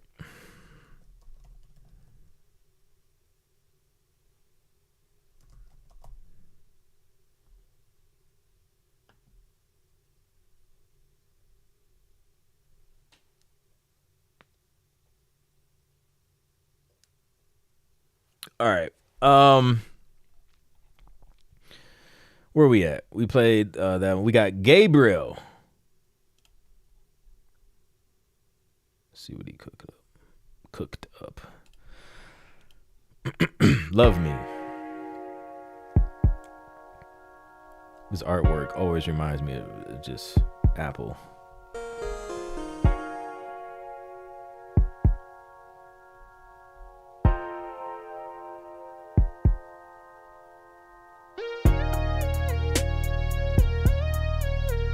Definitely R&B.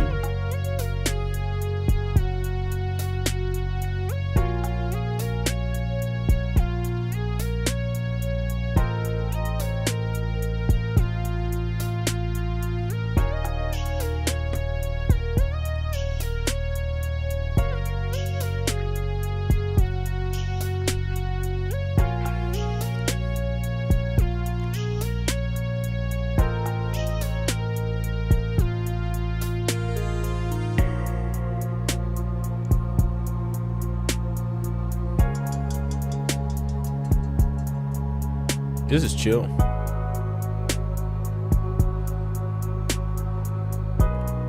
I like that.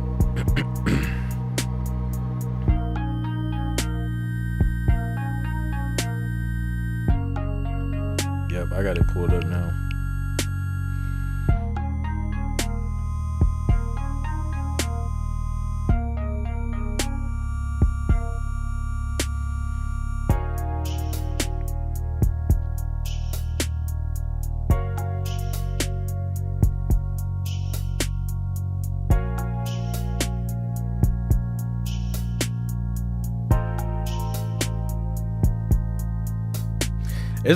There's definitely space here for lyrics. If some vocals went on there, he left it open.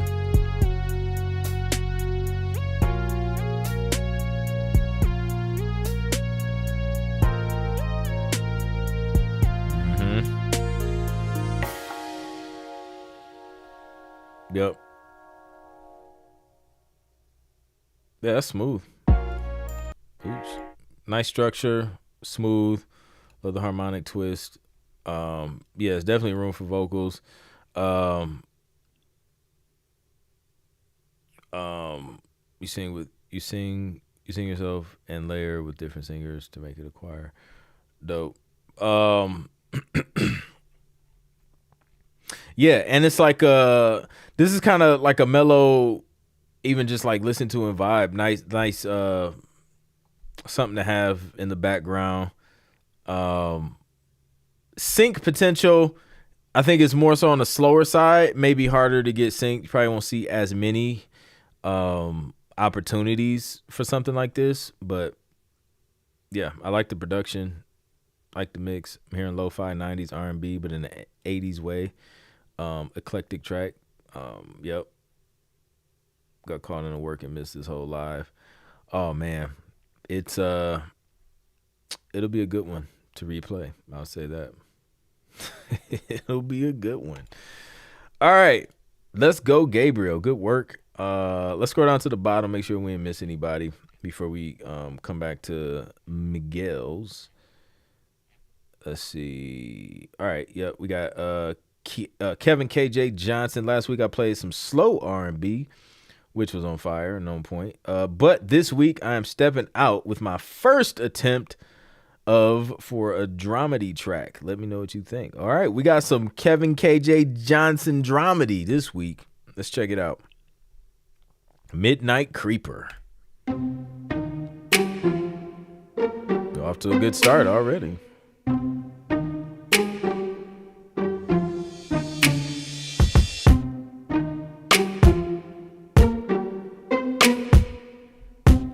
Sounds sneaky already.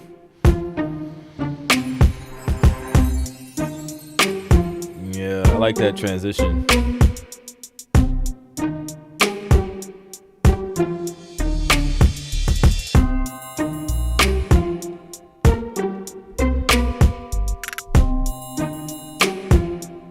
Listen, the triangle never fails. The triangle will always work for dramedy.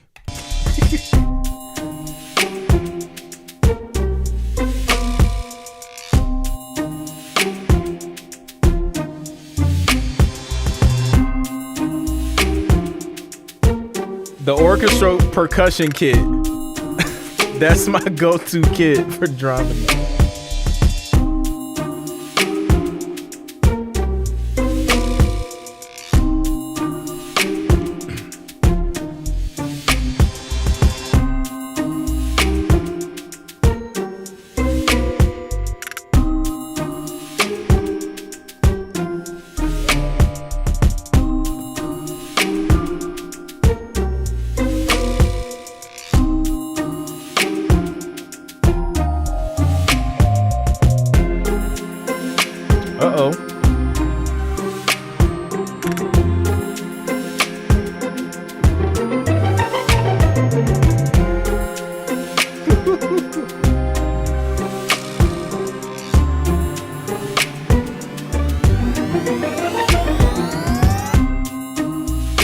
That was nice.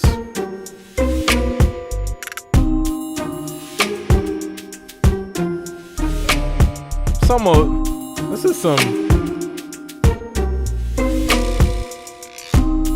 dramedy R&B.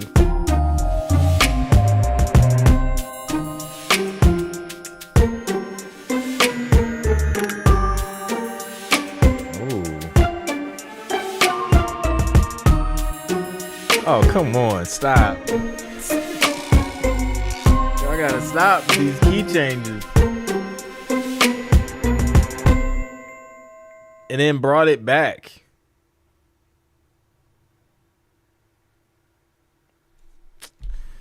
Let's go, man. I rock with that.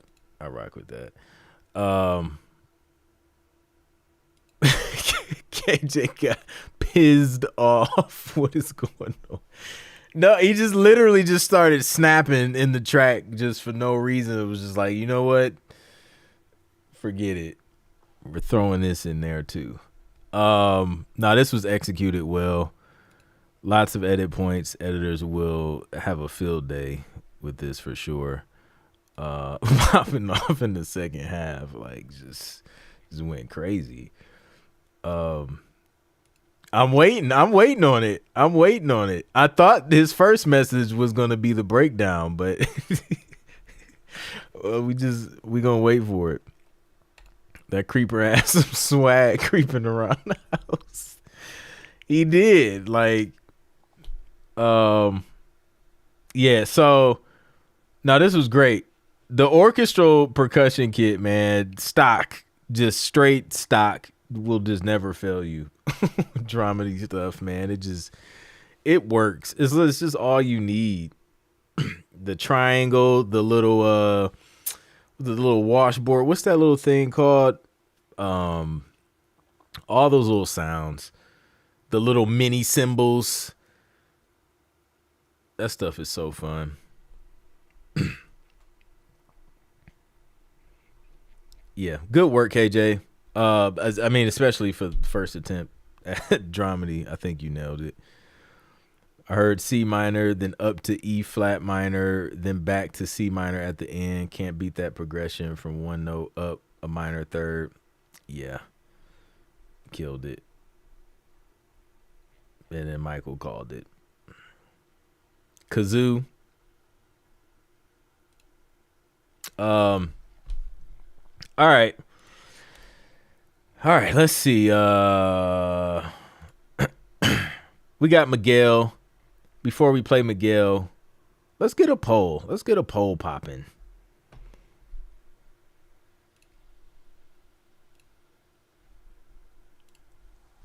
What y'all thinking? We heard a lot of great music.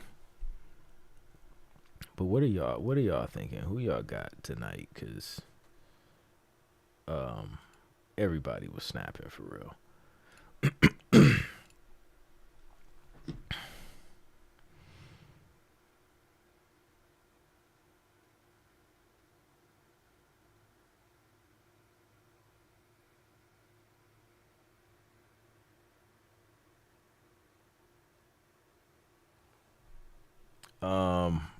Where we go? Let me mute that. I'm seeing palm trees already from Rich. Rich said, I was late for everything else. I will be the first to drop palm trees tonight. Shout out to Rich. All right, let's get this get this poll popping. I think we heard a wide range of stuff too. Styles tonight.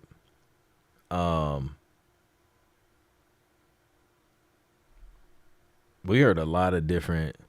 We heard some unique tracks. Blended stuff.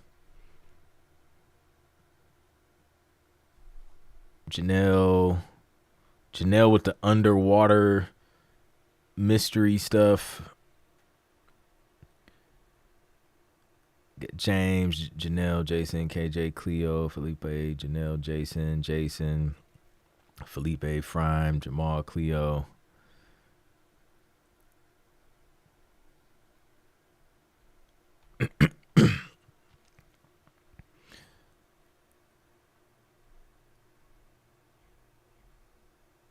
That discipline funk. That's what we gonna call that tonight. Discipline funk. I love it.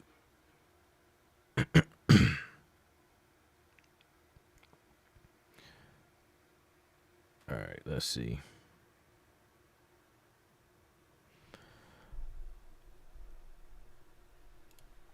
Let's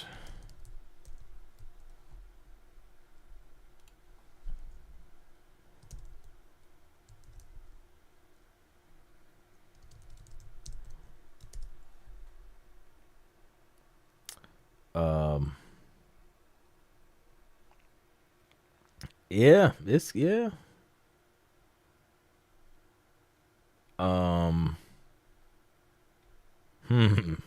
I got 2 more slots. Oh, we gotta throw Felipe up there, man. That thing. That was quite a composition. Let's throw Felipe up there. Ah, man, last slot.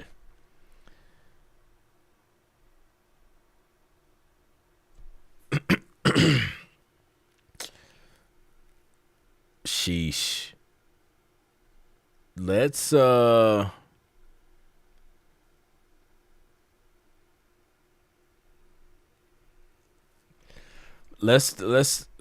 KJ up there for the first attempt at dramedy and the way he just snapped on like the second half of that joint. Followed by like several honorable mentions, which is like everybody else basically. All right. Boom. There's the poll. Drop the palm trees if y'all ready for Miguel's joint. Let's see. We're entering the MVP zone. Just a friendly warning to the newbies of impending fuego. Fuego. Haven't used Spanish in a couple weeks.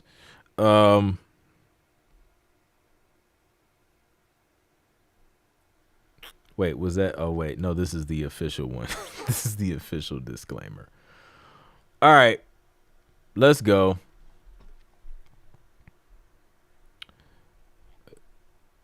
Miguel. Bringing back the reggaeton pop vibe.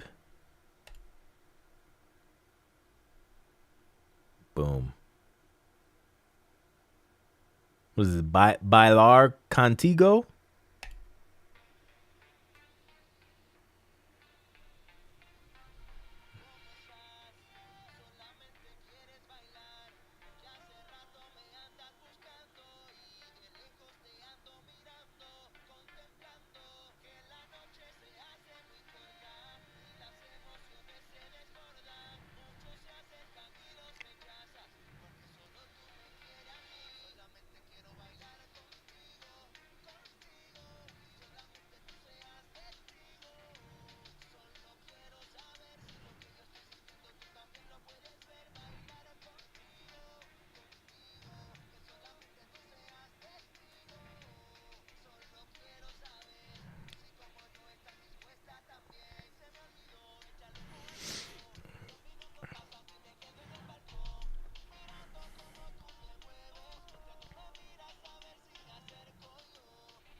How does it?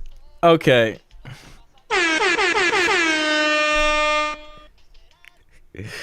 Listen, man. Okay. This is why this happens. This is why I'm gonna tell y'all I'm gonna break because it happens too often. So I gotta change something else. What I do is I mute my system audio when I go to start the poll so that you don't hear the double back on the stream.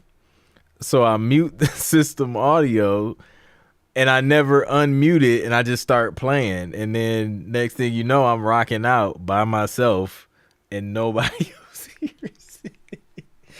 Nobody else hears it. So I'm gonna figure something out. I'm gonna figure something out so that I don't keep doing that, man. This is crazy.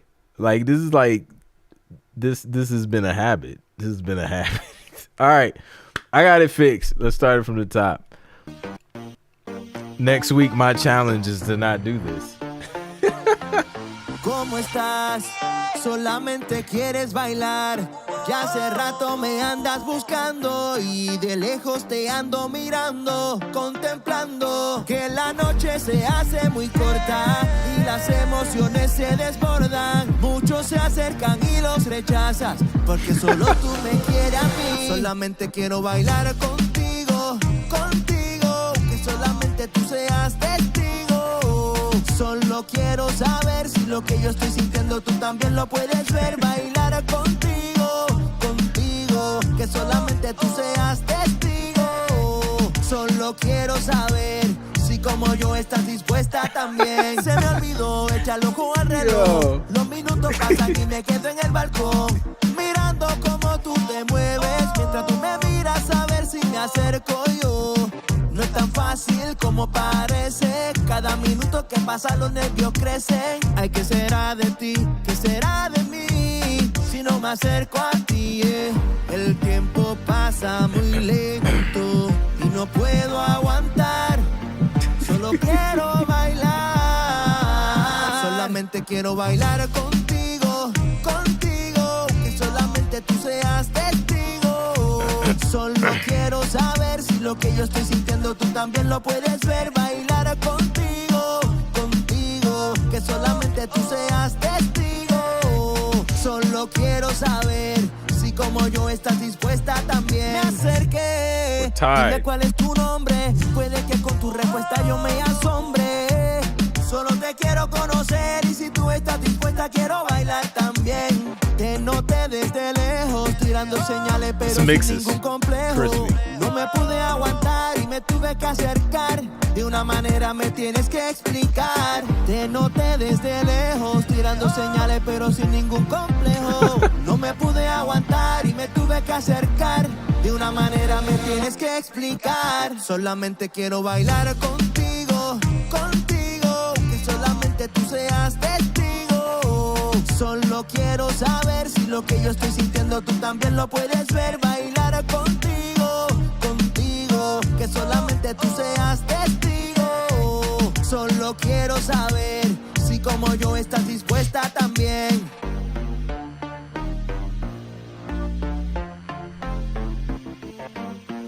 Dude, I was just thinking the same thing.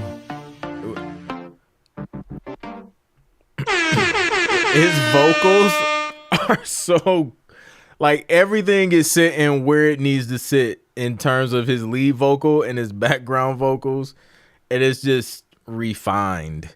Like, he's just, dude is just super locked in, like, with what he does, man. Yeah, dude has a solid catalog for sure. I mean, honestly, bro, like he could like Miguel could easily. I think he's on. If you're on here, he can probably like pitch to libraries in all the Latin regions and publishers and like just crush it. Without even living there, because this stuff just sounds super duper polished, man. Super dope. All right, let's that's dude, I can't even, like, I'm gonna have to go back and watch. I can't even imagine just sitting in silence listening to like throat nose noises. Oh man. All right. LW at Michael again, you should be banned from being an option, wasting a valuable spot. Oh my gosh. Miguel's vocals. Oh yeah, we said that already. Dope stuff, man. There you go. Love it. All right, let's see what this poll is talking about. We have a tie again. Last week we had a tie.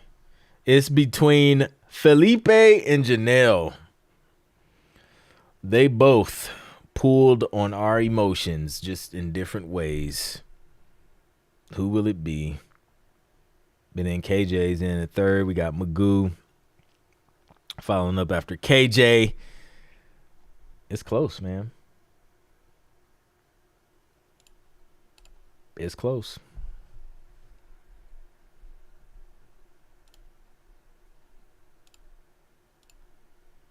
It's been there too. It's been tied like this whole song. So shout out to everybody who shared music tonight. Y'all crushed it. Loving the work I'm hearing. LW.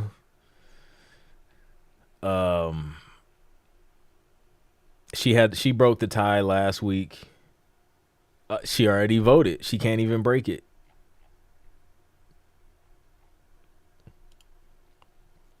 Share this stream with somebody so they can come and break the tie.